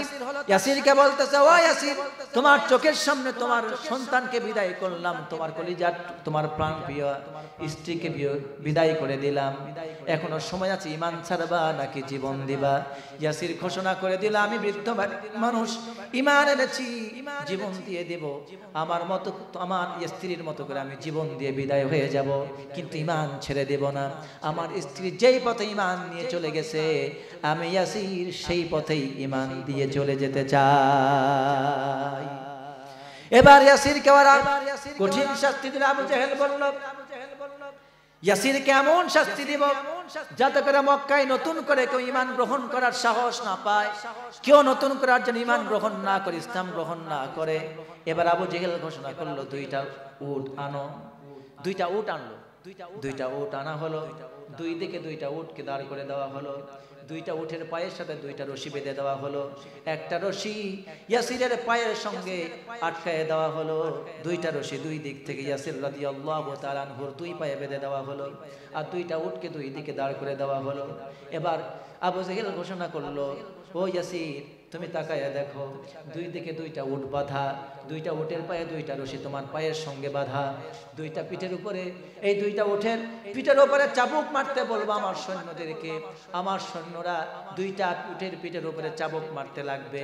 দুইটা উট দুই দিকে দৌড় দিয়ে দেবে, আর সঙ্গে সঙ্গে চিরে দুই টুকরা হয়ে দুনিয়া থেকে তুমি বিদায় হয়ে যাবা। ও ইয়াসির, এটা কি তুমি সহ্য করতে পারবে? ইয়াসির বলল, আবু জেহেলের, যেই বৃদ্ধ বাবা তার চোখের সামনে সন্তানকে নির্যাতিত হতে দেখে, যেই বৃদ্ধ মানুষটি তার চোখের সামনে প্রাণ প্রিয়তমা স্ত্রীকে দুনিয়া থেকে বিদায় হয়ে যেতে দেখতে পারে ঈমানের জন্য, ও আবু জেহেল, আমি সেই ইয়াসির বলতেছি, আমার চোখের সামনে এমন করে আমার হাজারটা সন্তানকে যদি বিদায় করে দিতে, আমার স্ত্রীকে বিদায় করে দিয়েছ, এমন কি আমার মতো ইয়াসিরের যদি হাজারটা জীবন থাকতো, হাজারটা জীবন তুমি যদি নিয়ে নিতে চাইতে, আমি হাজারটা জীবন দিয়ে দিতাম, কিন্তু আবু জেহেল ঈমান তোর কাছে বিক্রি করতাম না।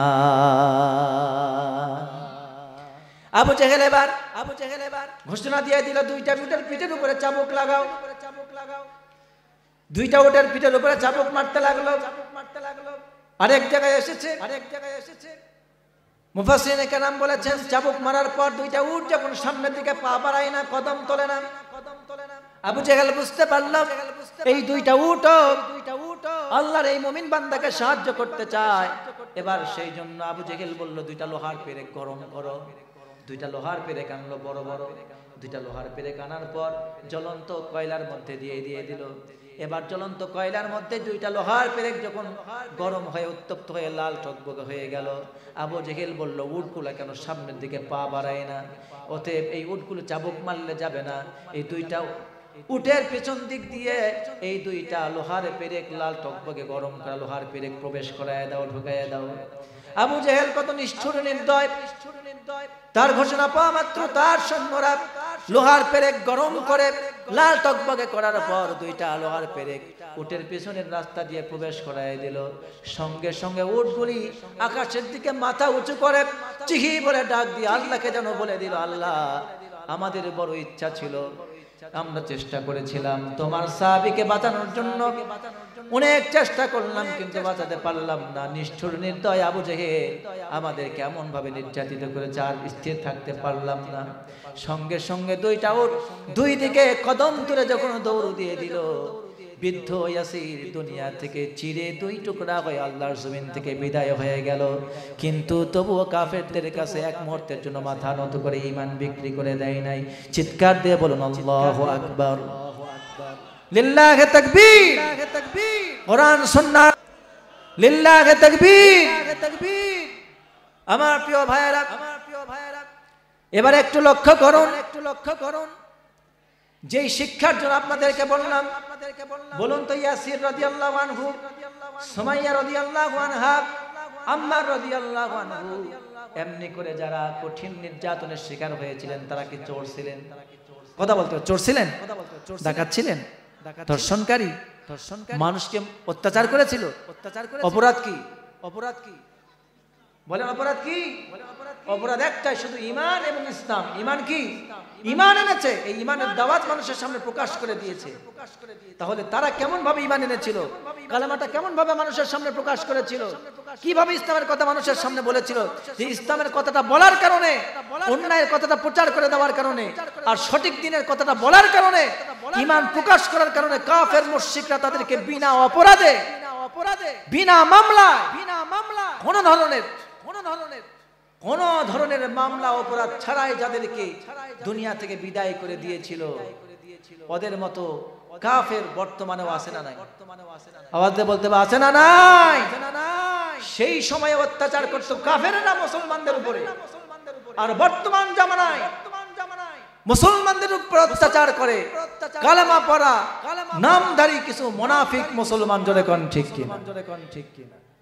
আবার কাফেররাও অত্যাচার করে। ফিলিস্তিনের দিকে তাকায় দেখেন, ফিলিস্তিনের মুসলমানদেরকে জায়নবাদী ইহুদিরা দিনের পর দিন অত্যাচার করে, গুলি করে, বোমপিং করে হাজারো বনি আদমকে দুনিয়া থেকে বিদায় করে দিচ্ছে। ঠিক কিনা বলেন? সাহাবায়ে কেরামের কোনো অপরাধ নাই। রব্বুল আলামিন বলেন, মা নাকামু মিনহুম ইল্লা আইয়ুমিনু বিল্লাহিল আজিজিল হামিদ। আল্লাহ নিজে বলছেন সূরা বুরুজের মধ্যে, যাদের উপরে এই কাফের মুশরিকরা অত্যাচার করলো, আসলে এরা কোনো অপরাধী ছিল না। তাদের অপরাধ একটাই, যে তারা আল্লাহর উপরে ঈমান এনেছে। এই ঈমান আনার জন্য তাদেরকে কঠিন পরীক্ষার মধ্যে ফেলে দেওয়া হয়েছে। সুতরাং আজকেও যদি আমরা ঈমান আনি, এই ঈমানের জন্য আপনাকে আমাকে অনেক কঠিন পরীক্ষার সম্মুখীন হতে পারে। ঠিক কিনা বলেন? এবার ছোট্ট একটা কথা বলি প্রিয় ভাইয়েরা, এবার বলুন তো কাফের মুশরিকরা জীবন দিয়েছেন কিন্তু ঈমান বিক্রি করেছেন। কথা বলেন, জীবন দিয়েছেন, ঈমান বিক্রি করেছেন। নবীর উপরে যারা ঈমান এনেছিলেন, কালেমা যারা গ্রহণ করেছিলেন, এই কালেমা গ্রহণ করার অপরাধে কাফের মুশরিকরা তাদেরকে বাড়ি থেকে বের করে দিয়েছে, তাদের জায়গা জমি ছিনাই নিয়েছে, চাকরি থেকে তাদেরকে চাকরিচ্যুত করেছে। এরপরে যারা ব্যবসা করত, ব্যবসা বাণিজ্য বন্ধ করে দিয়েছে। এমনকি ঘর বাড়ি, চাকরি, জায়গা জমি সবকিছু তাদের কাছ থেকে ছিনাই নিয়ে মুসলমানদেরকে মক্কা থেকে অত্যাচার করে বের করে দিয়েছে। ঠিক কিনা বলেন? কিন্তু আপনাদেরকে ছোট্ট করে প্রশ্ন করতে চাই, সাহাবায়ে কেরাম বাড়ি ছেড়েছেন, ঘর ছেড়েছেন, জায়গা ছেড়েছেন, জমি ছেড়েছেন, চাকরি ছেড়েছেন, ব্যবসা ছেড়েছেন, এমনকি নিজের জন্মভূমিটাও ছেড়ে দিয়েছেন। শুধু তাই না, এমনকি সুমাইয়ার মতো অনেক সাহাবী ঈমানের জন্য, ইয়াসিরের মতো অনেক সাহাবী ঈমানের জন্য জীবন দিয়ে শহীদ হয়ে গেছেন। কিন্তু ঈমান তাদের কাছে দিয়েছেন। কথা বলেন, দিয়েছে। কিন্তু আমাদের বর্তমান সমাজের অবস্থা কি? আমাদের সমাজে যখন বলা হয়, ভাই আপনি চাকরি করেন, হক কথা বলেন না কেন, তখন বলে হুজুর আমার চাকরির সমস্যা হবে। ঠিক কিনা বলেন? সাহাবায়ে কেরাম ঈমানের জন্য চাকরি ছেড়েছেন, আর এনারা ঈমান বেচিয়ে চাকরি বাঁচান। ঠিক কিনা? সাহাবায়ে কেরাম ঈমানের জন্য ব্যবসা ছেড়েছেন, আর আমাদের মধ্যে মুমিনেরা অনেকেই আছে ব্যবসার জন্য ঈমান বিক্রি করে। হুজুর আমি যদি হক কথা বলি, ঈমানের উপর ওইভাবে চলতে চাই, ইসলামী খেলাফত যদি চাই, তাহলে তো আমার ব্যবসা প্রতিষ্ঠান থাকবে না, বন্ধ করে দিবে এক শ্রেণীর লোকেরা। ঠিক কিনা বলেন? আমাদের জীবন কেড়ে নেবে, ব্যবসা বাণিজ্য আমাদের বন্ধ করে দিবে, দোকানপাট ছিনাই নেবে, ভাঙচুর করবে, ঘরবাড়ি দখল করবে, জেল জুলুম দিবে, মামলা করবে, হামলা করবে, গুম করবে, খুন করবে, আমাদেরকে অত্যাচার করবে। এই জন্য আমাদের দেশের কিছু মুসলমান ঈমানকে তাদের কাছে বিক্রি করে দিয়ে জীবন বাঁচাচ্ছে, কেউ ব্যবসা বাঁচাচ্ছে, কেউ ইমামতি বাঁচাচ্ছে, কেউ চাকরি বাঁচাচ্ছে, কেউ ঘর বাড়ি বাঁচাচ্ছে, কিন্তু পক্ষান্তরে ঈমান চলে যাচ্ছে। ঠিক কিনা বলেন? কথা বুঝতে কঠিন হয় আপনাদের? আমার প্রিয় ভাইয়েরা,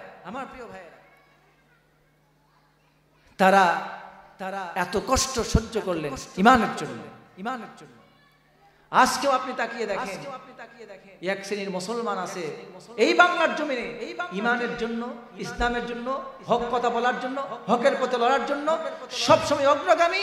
আজকে তারাও কাফের মুশরিকদের সাথে নয়, মুনাফিক বেঈমানদের কাছে আজকে তারা নির্যাতিত হচ্ছে, নিষ্পেষিত হচ্ছে, বিভিন্ন ভাবে কঠিন জুলুম, কঠিন বিপদের পরীক্ষার সম্মুখীন হচ্ছে, কিন্তু ঈমান বিক্রি করে দেয় না। ঠিক কিনা বলে? আমার প্রিয় ভাইরা, জান্নাত তারা পাবে না তো যারা আমরা 2 নম্বরই করবো ঈমানের সাথে, ইসলামের সাথে, তারা পাবো। এই জন্য নবীজি বলেছেন ঈমান হলো কঠিন জিনিস। হযরতে খাব্বাব রাদিয়াল্লাহু তাআলা আনহু, তার উপর অত্যাচার হয়েছিল খলিফাতুল মুসলিমিন ওমর ইবনুল খাত্তাব রাদিয়াল্লাহু তাআলা আনহু, তার জামানায় একবার খাত্তাব রাদিয়াল্লাহু তাআলা আনহু ওমরের দরবারে আসলেন। হযরত ওমর রাদিয়াল্লাহু তাআলা আনহু খাত্তাবকে দেখে দাঁড়িয়ে গেলেন, আর একটা সুন্দর আসন দিয়ে দিলেন। বললেন খাব্বাব, এই যে আসনটা, এই আসনটাই কেবলমাত্র তুমি বসার হকদার, আর বেলাল রাদিয়াল্লাহু তাআলা আনহু বসার হকদার।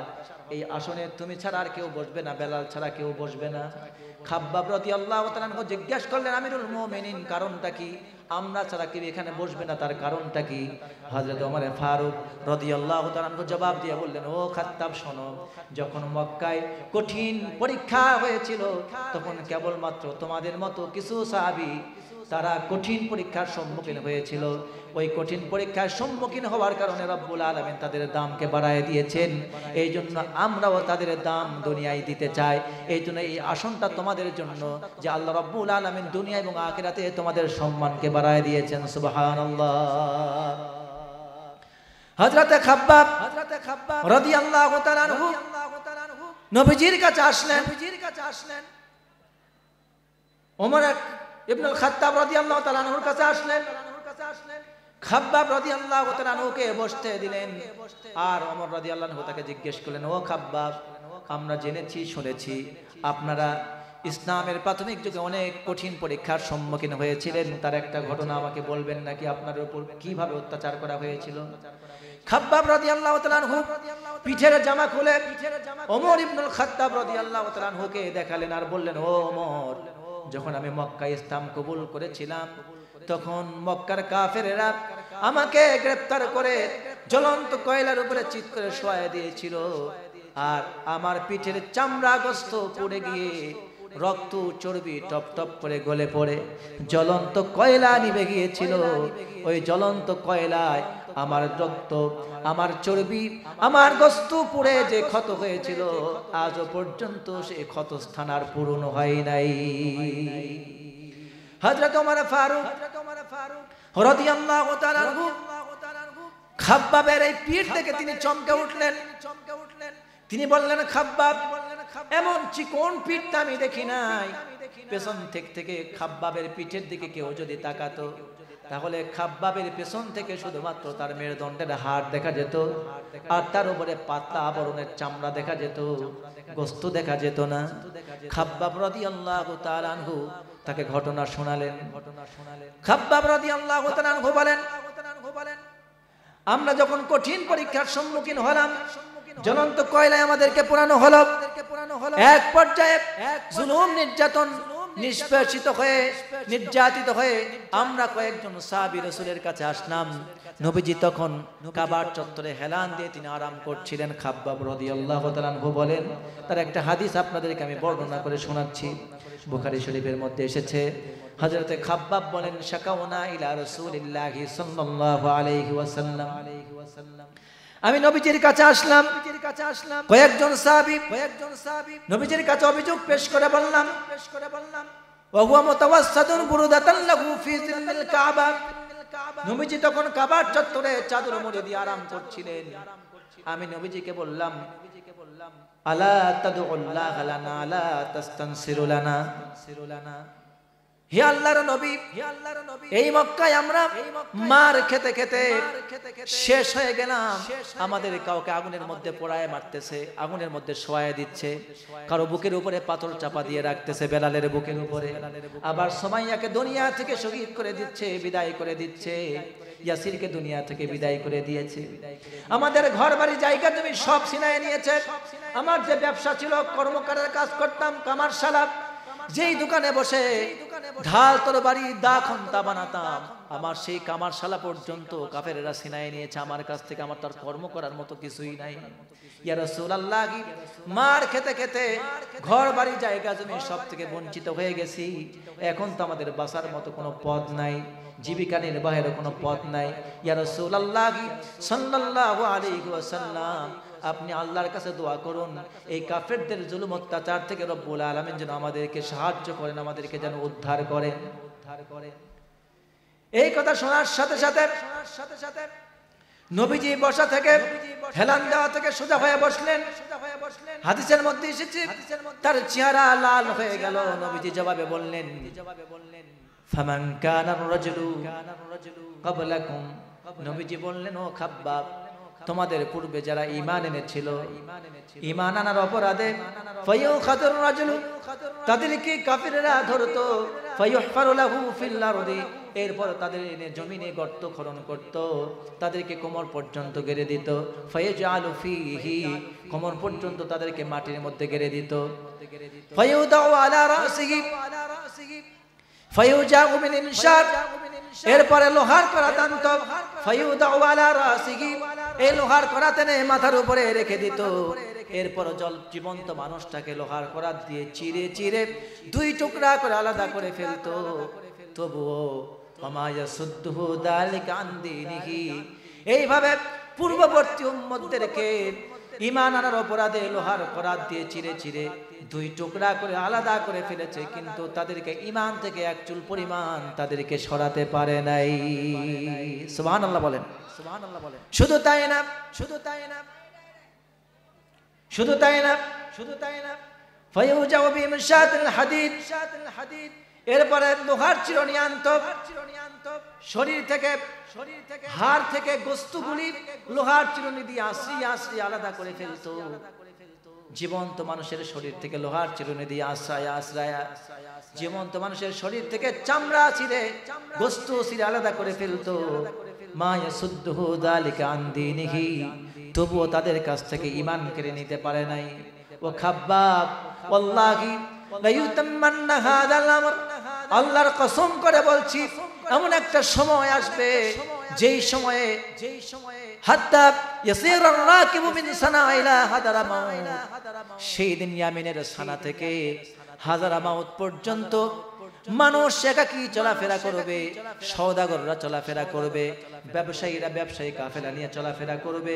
একজন নারী তার সতীত্ব নিয়ে 1000 মাইল অতিক্রম করবে, কিন্তু কোন ধর্ষণকারী তার দিকে তাকাবার সুযোগ পাবে না, কোন ব্যবসায়ী কাফেলার উপরে কোন চোর ডাকাত আক্রমণ করার সাহস পাবে না। সেই দিন প্রত্যেকটা ব্যক্তি নিরাপদে নির্বিঘ্নে রাস্তা চলাফেরা করবে, শুধুমাত্র তাদের অন্তরে একটাই ভয় থাকবে, সেটা হচ্ছে আলা ইয়াখাফু ইল্লাল্লাহ, লা ইয়াখাফু ইল্লাল্লাহ, তাদের অন্তরে আল্লাহ ছাড়া আর দ্বিতীয় কারো ভয় থাকবে না। সুবহানাল্লাহ বলেন, সুবহানাল্লাহ বলেন। ওয়ালাকিন্নাকুম তাস্তাজিলুন, হে খাব্বাব, তুমি বড় তাড়াহুড়া করছো, তাড়াহুড়া করো না, সময় আসবে, এমন একটা সময় আসবে যখন ইসলামী খেলাফা কায়েম হবে, ইসলামী রাষ্ট্র ব্যবস্থা কায়েম হবে। সেই দিন মানুষ নির্বিঘ্নে এক প্রান্ত থেকে আরেক প্রান্ত চলাফেরা করবে। কোন চোর, কোন ডাকাত, কোন বদমাশ, কোন লুচ্চা, কোন ধর্ষণকারী, কোন দুর্নীতিবাজ একজন মানুষের উপর মিথ্যা তহমত মামলা দেওয়া তো দূরের কথা, তার দিকে তাকাবারও সাহস পাবে না। একজন মানুষ আর একজন মানুষকে ভয় করবে না। একজন দেশের নাগরিক রাজা বাদশাকে ভয় করবে না, রাষ্ট্রপ্রধানকে ভয় করবে না। ভয় থাকবে শুধুমাত্র একমাত্র কার? আল্লাহর ভয় থাকবে, আল্লাহর ভয় থাকবে। এখন বলেন তো রবের ভয় বেশি নাকি র‍্যাবের ভয় বেশি? কথা বলেন, এখন কার ভয় বেশি? আল্লাহর ভয় বেশি না এখন ভয় মানুষের? ঠিক কিনা বলেন? কখন কোন দিক দিয়ে না জানি কোন মামলা আসে, কোন কথার জন্য কোন জালে ফেসে যায়, কখন কোথায় যে কি হয়ে যায়। একদল আছে তার পক্ষে বলতে হবে, তাহলে তার পক্ষের লোক, না বললে তার বিরোধের লোক। ঠিক কিনা বলেন? জানেন দুশমন, এটা হলো দুনিয়ার বস্তা বসা রাজনীতি, প্রতিহিংসার রাজনীতি। ঠিক কিনা বলেন? কিন্তু ইসলামী খেলাফতের মধ্যে এরকমের কোন প্রতিহিংসার রাজনীতি থাকবে না। দেশের সমস্ত মানুষ একমাত্র ভয় করবে কাকে? আল্লাহকে ভয় করবে। সেই দিন কি আমরা চাই? সেইটা যদি চাই, খাব্বাবের মতো করে আগুনে পুড়তে হবে, খাব্বাবের মতো করে আগুনে পুড়তে হবে, বেলালের মতো করে বুকে পাথর চাপা নিতে হবে, সুমাইয়ার মতো করে অনেক মা বোনকে শহীদ হয়ে যেতে হবে, ইয়াসিরের মতো করে অনেক বৃদ্ধকে শহীদ হয়ে যেতে হবে ইসলামের জন্য। জোরে কোন ঠিক কিনা? এইভাবে আপনার প্রতিটা রক্তের ফোঁটার উপরে ইসলামের ইমারত, ইসলামী খেলাফত রব্বুল আলামিন কায়েম করে দিবেন। আল্লাহ পাক কবুল করুন, বলেন আমিন। সেই দিন সেই খেলাফত চাই কি চাই না? আবার তো বলেন চাই কি চাই না? ইসলামের সেই শাসন ব্যবস্থা চাই কি চাই না? সেই শাসন ব্যবস্থা যদি কায়েম হয় কোনো ভয় থাকবে না, কারণ সেই শাসন ব্যবস্থায় শাসন করা হবে মানুষের তৈরি করা আইন কানুন দিয়ে না, সেই শাসন ব্যবস্থায় শাসন করা হবে আল্লাহর কোরআন দিয়ে। জোরে বলেন কি দিয়ে? জোরে বলেন কি দিয়া? আল্লাহর কোরআন দিয়ে সেই সমাজ চলবে। এইজন্য রব্বুল আলামিন বলেছেন ফামান তাবিয়া হুদায়া ফালা খাউফুন আলাইহিম ওয়ালা হুম ইয়াহজানুন। ওই সমাজ এমন একটা সমাজ হবে যেই দিন মানুষ কোরআনের হেদায়েত পেয়ে যাবে, সেই দিন মানুষের অন্তরে কারো ভয় থাকবে না, ভয় থাকবে আল্লাহর। চিৎকার দিয়ে বলেন সুবহানাল্লাহ। কোন একদিন এদেশের আকাশে কালেমার পতাকা দুলবে, সেদিন সবাই খোদাই বিধান পে দুঃখ বেদনা ভুলবে। ঠিক কিনা? সেদিন সবাই খোদাই বিধান পে দুঃখ বেদনা ভুলবে। সেদিন আর রবে না হাহাকার, অন্যায় জুলুম অবিচার। সেদিন আর রবে না হাহাকার, অন্যায় জুলুম অবিচার। দুর্নীতি কাদাচার অন্যায় অবিচার, সকলেই শান্তিতে বাঁচবে। যেদিন সবাই খোদাই বিধান পে দুঃখ বেদনা ভুলবে। আল্লাহ কবুল করুন, বলেন আমিন। হযরত খাব্বাব রাদিয়াল্লাহু তাআলা আনহু আল্লাহর নবীর কাছে যখন এই আয়াতটি পেশ করলেন, তখন এই আয়াতে কারিমাটা নাজিল হলো। কি হলো? আয়াতটা কেবল কি হলো? আয়াতটা কেবল নাজিল হলো এইরকম একটা প্রেক্ষাপটে, শুধুমাত্র ঈমান আনার কারণে যাদের উপর অত্যাচার করা হচ্ছিল, ঠিক সেই পর্যায়ে এই আয়াতে কারিমাটা নাজিল হলো।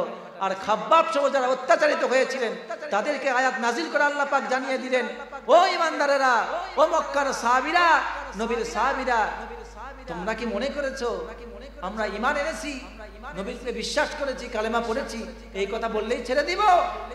তোমাদেরকে পরীক্ষা করব না? অবশ্যই পরীক্ষা করব।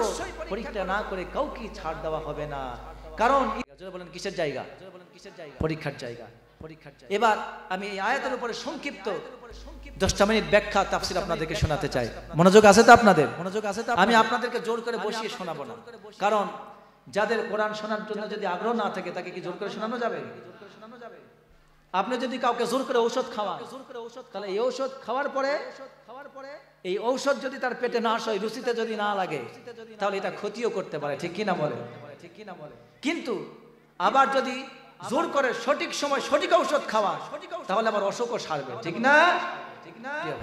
এবার আসুন এই আয়াতে কারিমা থেকে সংক্ষিপ্ত ছোট্ট একটু ব্যাখ্যা আপনাদেরকে শোনাই এবং বাস্তবতা বর্তমান প্রেক্ষাপট আপনাদেরকে এই সূরার সাথে মিলাই দেব। বলেন ইনশাআল্লাহ। আমার সঙ্গে বলেন আউযু বিল্লাহি মিনাশ শাইতানির রাজিম, বিসমিল্লাহির রাহমানির রহিম।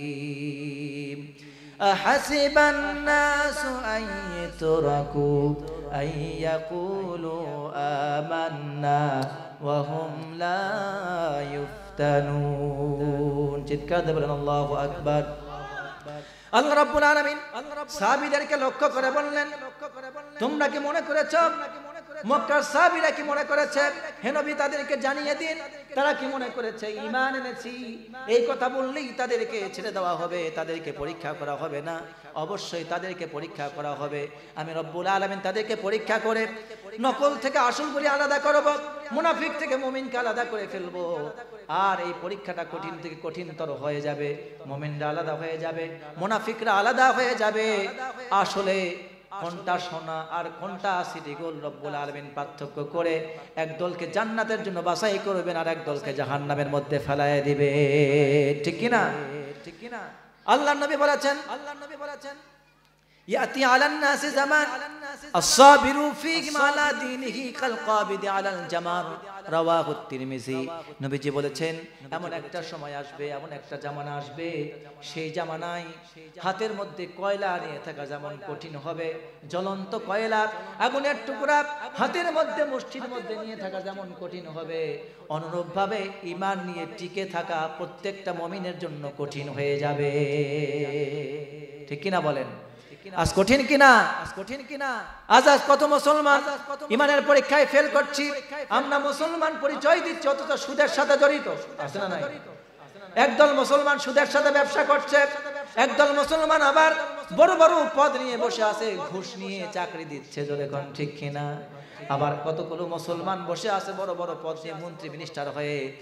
আমাদের সরকার থেকে বাজেট আসে, রাস্তার টাকা, বিভিন্ন প্রণোদনার টাকা, বিভিন্ন মন্ত্রণালয় থেকে বিভিন্ন বাজেট আসে, বিভিন্ন রিলিফ আসে, বয়স্ক ভাতা আসে, সেখান থেকে কলমের খোসায় কোটি কোটি টাকা মেরে দিয়ে রাস্তার ইট, রাস্তার সিমেন্ট, রাস্তার বালু, নদীর ব্রিজ, এমনকি রড পর্যন্ত তার পেটের মধ্যে খেয়ে হজম করে ফেলে, অথচ নিজেকে মুসলমান বলে দাবি করে, জোরে কোন ঠিক কিনা? ঈমান রাখা বড় কঠিন হবে। আজকের সমাজ আপনি তাকিয়ে দেখুন, নবীজি বলছেন এমন একটা সময় আসবে ঈমান নিয়ে থাকা কঠিন হবে, যেমন কঠিন হাতের মধ্যে জ্বলন্ত কয়লা নিয়ে থাকা। আজকে কত মুসলমান ঈমানটাকে ধ্বংস করে ফেলতেছে নিজের থেকে নিজেই, জোরে কোন ঠিক কিনা? আমার প্রিয় ভাইয়েরা, নবীজি বলেন আদ-দুনিয়া সিজনুল মুমিন ওয়া জান্নাতুল কাফির, রাওয়াহু মুসলিম। নবীজি বলেন দুনিয়াটা হলো জেলখানা। দুনিয়াটা কি? দুনিয়াটা হলো জেলখানা। মুমিনদের জন্য দুনিয়া হলো জেলখানা, আর কাফেরদের জন্য, বেঈমানদের জন্য দুনিয়াটা হলো বেহেশত। কথা বুঝতেছেন? এবার বলুন তো, দুনিয়ায় যারা আসে একটু লক্ষ্য করুন, আমার দিকে খেয়াল করুন, যারা জেলখানায় যায় বলুন তো তারা কি আজীবন জেলখানায় থাকার চেষ্টা করে? যারা জ্ঞানী, যাদের বিবেক আছে, পাগল নয়, নির্বোধ নয়, মূর্খ নয়, যার মধ্যে কোনো জ্ঞান শক্তি নেই, বোধ শক্তি নেই, এমন ব্যক্তি ছাড়া কেউ কি জেলখানায় থাকতে চাইবে? পাগলেও জেলখানায় থাকতে চাইবে না, ঠিক কিনা বলেন? ওখানে খাওয়া কষ্ট, পড়া কষ্ট, টয়লেটে যাওয়া কষ্ট, শোয়া কষ্ট, ঘুমানো কষ্ট, আবার রিমান্ড আছে না নাই? দুনিয়াটা হচ্ছে মুমিনদের জন্য জেলখানা, আর কাফের বেঈমানদের জন্য দুনিয়াটা হলো বেহেশত। এই দুনিয়ায় মুমিনদের জন্য জেলখানা। এই জন্য প্রত্যেকটা মুমিন চায় এই দুনিয়ায় জেলখানায় সে থাকতে চায় না। এই দুনিয়া নামক জেলখানা থেকে সে তাড়াতাড়ি আল্লাহর কাছে চলে যেতে চায়। এই দুনিয়াতে খুব সামান্য সময় কাটিয়ে দিয়ে এই দুনিয়াতে রব্বুল আলামিন যা হালাল করেছেন আর যা হারাম করেছেন হালাল গ্রহণ করে, হারাম থেকে বেঁচে থাকে, আল্লাহ দ্বীন ইসলাম পালন করে, ঈমান আনে, নামাজ রোজা হজ যাকাত সুন্দরভাবে পালন করে, দ্বীন ইসলাম মেনে চলে, বিপদ মুসিবতে ধৈর্য ধারণ করে, ঈমানের উপরে টিকে থাকে, আর জেলখানা থেকে বিদায় নিয়ে আল্লাহর জান্নাতে চলে যায়। কাফের মুশরিকদের কাছে, সুদের কাছে, ঘোষের কাছে ঈমান বিক্রি করে দেয় না। জোরে বলেন ঠিক কিনা? আল্লাহ রাব্বুল আলামিন বলেন, ওয়া মিনান নাসি মান ইয়াশরি নাফসাহু ইবতিগা মারদাতিল্লাহ ওয়াল্লাহু রাউফুম বিল ইবাদ। আল্লাহু আকবার। আল্লাহ রাব্বুল আলামিন বলেন, এই দুনিয়াতে মানুষের ভিতরে এক শ্রেণীর মানুষ আছে যারা দুনিয়াকে বিক্রি করে দিয়ে আল্লাহর কাছে চলে যেতে চায়, ঈমানকে বাঁচিয়ে আল্লাহর সন্তুষ্টি অর্জন করে দুনিয়া বিক্রি করে দেয়, আল্লাহর সন্তুষ্টি অর্জন করে আল্লাহর সান্নিধ্যে চলে যেতে চায়। আর এইভাবে যারা দুনিয়াকে বিক্রি করে দিয়ে আল্লাহর সান্নিধ্যে চলে যায় ঈমান নিয়ে, রব্বুল আলামিন বলেন এরা হলো নেককার বান্দা, এরা হলো মুমিন বান্দা।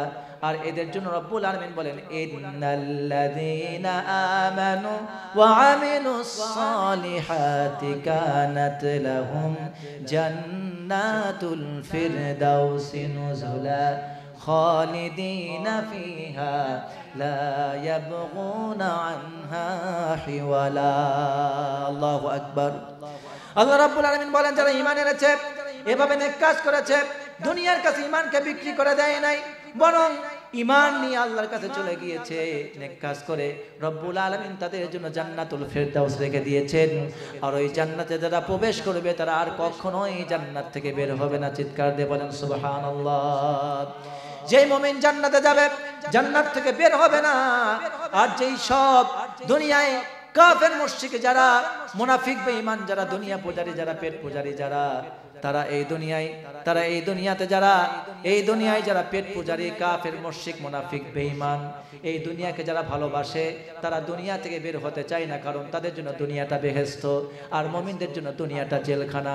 মুমিনরা জান্নাতে গেলে শান্তি পায়, আর মুনাফিক বেঈমানেরা, কাফের মুশরিকরা, দুনিয়া পূজারীরা দুনিয়া পেয়ে শান্তি পায়। জোরে কোন ঠিক কিনা? দেখবেন দুনিয়া পূজারী, মুনাফিক, দুনিয়া লুবি, বদলুবি, এরকম লোক যারা, তাদেরকে আপনি দেখতে পাবেন, এদেরকে কোরআন সুন্নাহ ভালো লাগবে না। এদেরকে যদি 1000 বছর হায়াত দেওয়া হয়, ওরা বলবে আরো যদি হায়াত পেতাম। আর মুমিনরা হায়াত চায় না আল্লাহর কাছে, মুমিনরা চায় নেক কাজ, আর চায় পরকালে জান্নাত। আর মুনাফিক, লোভী, সুদখোর, ঘুষখোর, দুনিয়া পূজারী, পরের ধন সম্পদ আত্মসাৎকারী, পরের জমি দখলকারী, জবরদখলকারী, এরা চাই দুনিয়ায় যদি 1000 বছর হায়াত পেতাম, তাহলে 1000 বছর ধরে মারিং কাটিং করে দুনিয়ায় টিকে থাকতাম। এটা হলো কার চিন্তা ভাবনা? কাফেরদের চিন্তা ভাবনা। যদি কোন ঠিক কিনা? এই জন্য আপনি তাকিয়ে দেখবেন দুনিয়ায়, এই দুনিয়া আপনি তাকিয়ে দেখুন, যখন এই রকমের দুনিয়া পূজারী, স্বার্থলোভীরা যখন ক্ষমতা পায়, স্বার্থ পূজারীরা যখন দুনিয়ায় টিকে থাকে, যখন রাজত্ব পেয়ে যায়, তখন তাদের আচার আচরণ দেখলেই বুঝতে পারা যায়।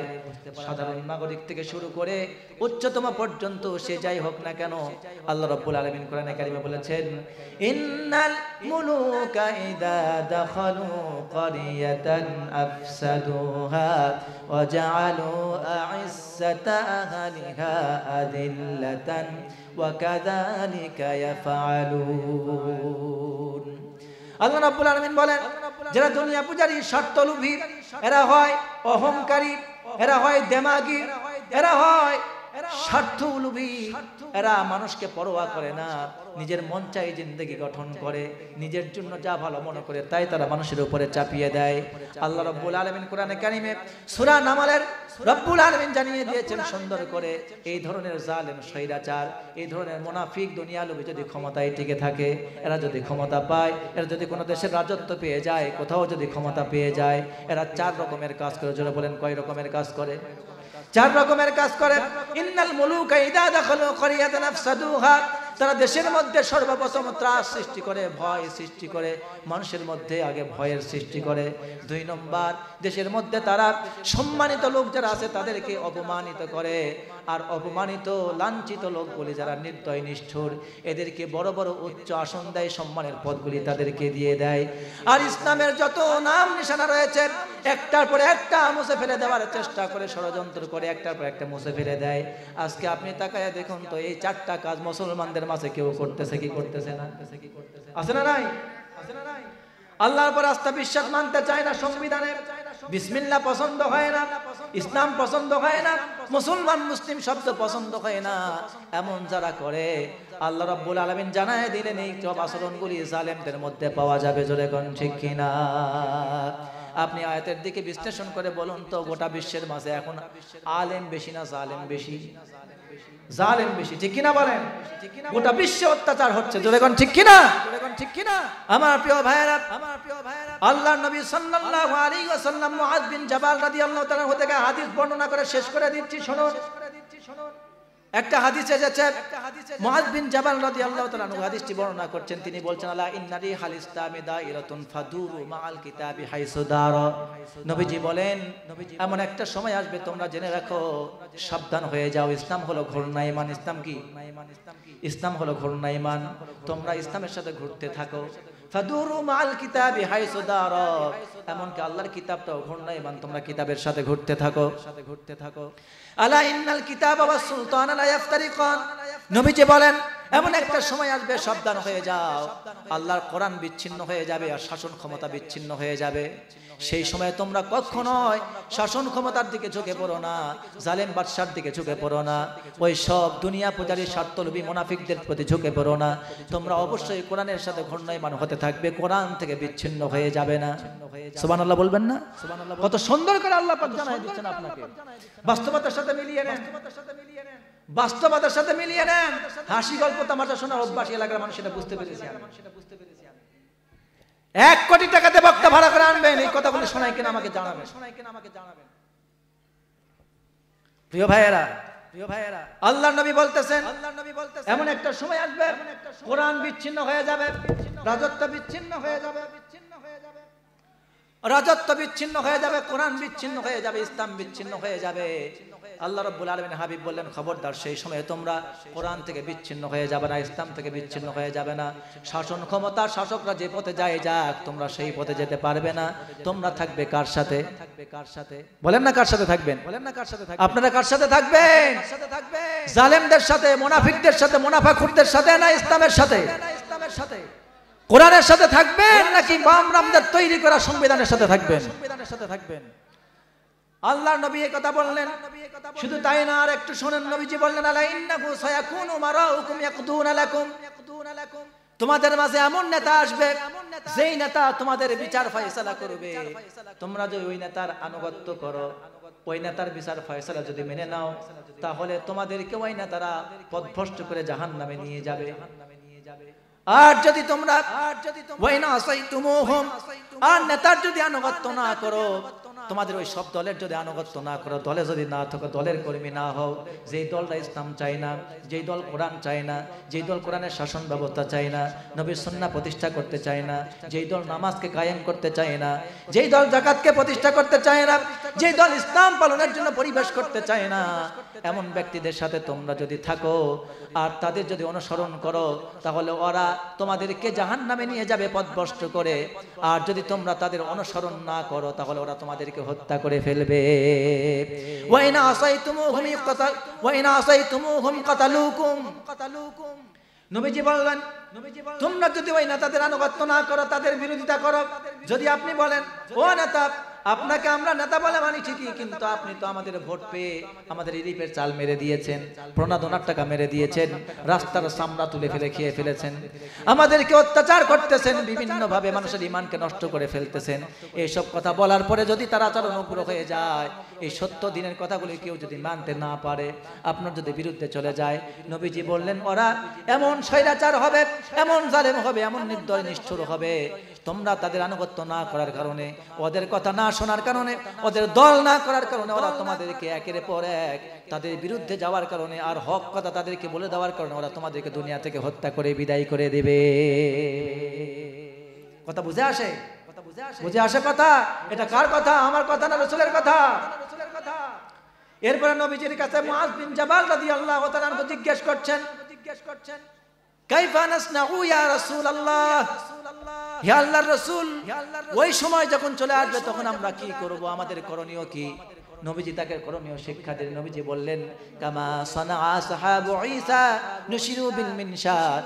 নবীজি তাকে শিক্ষা দিয়ে বললেন, ও আমার সাহাবী, কান খুলে শুনে রাখো, ওই সময়টা যদি দেখো নেতাদের আনুগত্য করতে গেলে, সরকারের আনুগত্য করতে গেলে ঈমান চলে যাবে, ইসলাম থেকে বের হয়ে যেতে হবে, কোরআন সুন্নাহ মানা যাবে না, বরং তারা কোরআন সুন্নাহর উল্টা কাজ করতে থাকবে, সুদের আইন পাশ করবে, ঘুষ পাশ করবে, মদের লাইসেন্স দিয়ে দিবে, জিনার লাইসেন্স দিয়ে দেবে। এইভাবে তারা গোটা দেশটাকে মদ দিয়ে, জিনা দিয়ে, নেশা দিয়ে, অন্যায় আকাম কুকাম দিয়ে, ইসলাম বিরোধী আইন কানুন দিয়ে, কৃষ্টি কালচার দিয়ে সমাজের মুসলমানদেরকে বিভ্রান্ত করে ফেলবে। এমন সমাজ যদি তোমরা দেখো, খবরদার তোমরা তাদের পথ অনুসরণ করবা না। তখন তোমরা তাদের পথ অনুসরণ করো যেমন করে ঈসা আলাইহিস সালামের সাথে সঙ্গীরা ঈমান আনার অপরাধে ঈসার উম্মতদেরকে কাফের মুশরিকেরা মাথায় লোহার করাত দিয়ে চিরে দুই টুকরা করে ফেলেছে, কিন্তু তারা ঈমান ছেড়ে দেয় নাই। ও আমার উম্মতেরা, আমার সাহাবীরা, শোনো, সেই সময় যদি তোমরা পেয়ে যাও, তাহলে তোমাদেরকেও কাফের মুশরিকরা যদি ফাঁসিতেও ঝোলায় দেয়, তোমাদেরকে যদি চিরে দুই টুকরাও করে ফেলে, তোমাদেরকে যদি জুলুম অত্যাচার করে, ঘর বাড়ি ছাড়া করে, চাকরিচ্যুত করে, ব্যবসা বাণিজ্য তোমাদের কাছ থেকে ছিনায় নেয়, জীবনটাও যদি ছিনায় নেয়, এমনকি তোমাদেরকে যদি হত্যাও করে ফেলে, তোমরা নিহত হয়ে যাবা, কিন্তু খবরদার ঈমান তাদের কাছে বিক্রি করে দিয়ে তাদের দলে যেতে পারবা না। কথাকার ঈমান এত সহজ নাকি? মসজিদে গিয়ে নামাজ পড়বেন আর বাইরে এসে পরের আইল খেলবেন, মসজিদে গিয়ে নামাজ পড়বেন আবার বাইরে এসে কাফের মুশরিকদের পতাকা নিয়ে লাফাবেন, ঈমান থাকবে? ঈমানতে জান্নাতে যাওয়া যাবে নাকি? জান্নাতে যাওয়া যাবে না। এত সহজ না ঈমান, এত সহজ না ঈমান। আল্লাহর নবী বললেন, মাউতুন ফি তাআতিল্লাহি খায়রুম মিন হায়াতি ফি মাসিয়াতিল্লাহ। নবীজি বললেন, ওই সব উম্মতেরা আল্লাহর আনুগত্যের উপরে মৃত্যুবরণ করা দুনিয়ার জীবনে বেঁচে থাকার চাইতে উত্তম মনে করতেন। আল্লাহর আনুগত্যের উপরে মৃত্যুবরণ করা উত্তম মনে করতেন কাফেরদের আনুগত্য করে দুনিয়ায় বেঁচে থাকার চাইতে। আর এখন বর্তমানে আপনি গোটা বিশ্বের দিকে তাকিয়ে দেখুন, কেউ জীবন বাঁচানোর জন্য, কেউ সম্পদ বাঁচানোর জন্য, কেউ চাকরি বাঁচানোর জন্য, কেউ একটা পদের জন্য, কেউ একটা মন্ত্রিত্ব পাওয়ার জন্য, কেউ একটা নমিনেশন পাওয়ার জন্য শুধুমাত্র তেলবাজি করে করে ঈমান বিক্রি করে দিচ্ছে আর দুনিয়ার জীবনটাকে লুফে নিচ্ছে। কিন্তু আপনি এই সময়ও তাকিয়ে দেখুন, একদল মর্দে মুজাহিদ, একদল মুমিন বান্দা রয়েছে যারা জীবন দিয়ে দিচ্ছে কিন্তু ঈমান বিক্রি করে দেয় নাই। এই অপরাধে তারা বাড়িঘর হারিয়েছে, জায়গা জমি হারিয়েছে, চাকরিচ্যুত হয়েছে, কঠিন জুলুম নির্যাতনের শিকার হয়েছে। রব্বুল আলামিন বলছেন জান্নাত এদের জন্যই অপেক্ষা করছে। চিৎকার দিয়ে বলেন সুবহানাল্লাহ। রব্বুল আলামিন বলেন পরীক্ষা অবশ্যই হবে। আল্লাহ পাক বলেন, ওয়ালা নাবলুওয়ান্নাকুম বিশাইইম মিনাল খাউফি ওয়াল জু ওয়া নাকসিম মিনাল আমওয়ালি ওয়াল আনফুসি ওয়াত তামারাত ওয়া বাশশিরিস সাবিরিন। সূরা আল বাকারা কোরআনে কারীমের 2 নম্বর পারা, 2 নম্বর সূরা, 19 নম্বর রুকু, 155 নম্বর আয়াতে রব্বুল আলামিন জানিয়ে দিয়েছেন স্পষ্টভাবে, আমি তোমাদেরকে কি কি বিষয়ে পরীক্ষা করব। আল্লাহ পাক বলছেন, আমি অবশ্যই তোমাদেরকে ভয় দিয়ে, ক্ষুধা দিয়ে, জান মালের ক্ষতি দিয়ে, ফসল ফলাদির ক্ষতি দিয়ে তোমাদেরকে পরীক্ষা করব। এই সব পরীক্ষার পরেও যারা ধৈর্য ধারণ করবে, ঈমান হারা হবে না, ও নবী আপনি তাদেরকে জান্নাতের সুসংবাদ শোনায় দেন। চিৎকার দিয়ে বলেন সুবহানাল্লাহ। আজকে আপনি ইসলামের পক্ষে কথা বলবেন, আপনি বলুন কোরআনের শাসন ব্যবস্থা চাই, কোরআন দিয়ে বিচার ফয়সালা করতে হবে। আমরা যেহেতু 90% মুসলমানের দেশ, নামাজটা সামাজিকভাবে কায়েম করতে হবে, রাষ্ট্রীয়ভাবে কায়েম করুন, যাতে করে একটাও মুসলমানের বাচ্চা নামাজ ছাড়া থাকতে না পারে। প্রত্যেকটি মুসলিম নরনারী যেন পর্দার মধ্যে থাকতে পারে, পর্দা করা বাধ্যতামূলক করতে হবে। কেউ যদি অন্যায়ভাবে চুরি করে, অভাবে নয় স্বভাবে কেউ যদি চুরি করে, তাহলে তার হাত কেটে দিতে হবে। কেউ যদি জেনা ব্যভিচার করে, তাহলে তাকে বিবাহিত হলে কোমর পর্যন্ত গেড়ে দিয়ে পাথর মেরে হত্যা করে ফেলতে হবে। আর অবিবাহিত হলে পরে 100 বেত্রাঘাত করতে হবে। ডাকাতি করলে, দেশের বিরুদ্ধে কাজ করলে, ষড়যন্ত্র করলে, ইসলামী রাষ্ট্রের বিরুদ্ধে কাজ করলে তাকে বিপরীত দিক থেকে তাকে ছুরিতে চড়াই দিতে হবে।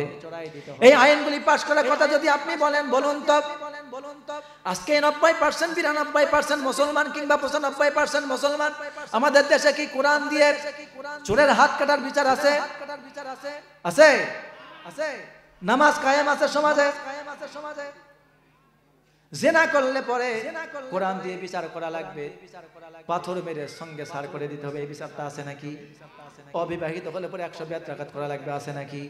কেউ যদি মদ খায় নেশা করে ধরতে পারলে, মন্ত্রীর ছেলে হোক আর যদি সাধারণ ছেলে হোক, ধরতে পারলে 80টা বেত্রাঘাত করা লাগবে। বলুন তো কত মদ খোর নেশা করেছে না করো বাংলাদেশে ঘটতেছে, বিচার আছে নাকি? এই সব বিচারের কথা যদি আপনি বলেন, আমরা দলের পরিবর্তন চাই না, যারা ক্ষমতায় আছে তারাই থাকুক, তারাই দেশ পরিচালনা করুক, কিন্তু কোরআন দিয়ে সমাজ পরিচালনা করার জন্য উদ্যোগ গ্রহণ করুক, আমরা তাদের পক্ষে কথা বলবো। কিন্তু আমাদের কথাকে ডিনাই করে যারা কোরআনের বিরুদ্ধে অবস্থান নেবে, আমাদের উপরে মিথ্যা মামলা হামলা দিবে, আমাদের মুখকে টেপ লাগায় দিয়ে আমাদের মুখকে বোবা করে দেওয়ার চেষ্টা করবে, আমি আপনাদেরকে বলে রাখতেছি, কসব পাড়ি, এই কসব পাড়ার এই মুসলমানদেরকে আমি বলে যাচ্ছি, আমার প্রিয় ভাইয়েরা, হাজারো চেষ্টা করেও আলেমদের মুখ বন্ধ করতে কেউ পারে নাই, নবীদের মুখ কেউ বন্ধ করতে পারে নাই, সাহাবায়ে কেরামদের মুখ কেউ বন্ধ করতে পারে নাই, আর ওলামায়ে কেরাম হলো নবীদের ওয়ারিস, তাদের মুখও কেউ কিয়ামত পর্যন্ত বন্ধ করতে পারবে না।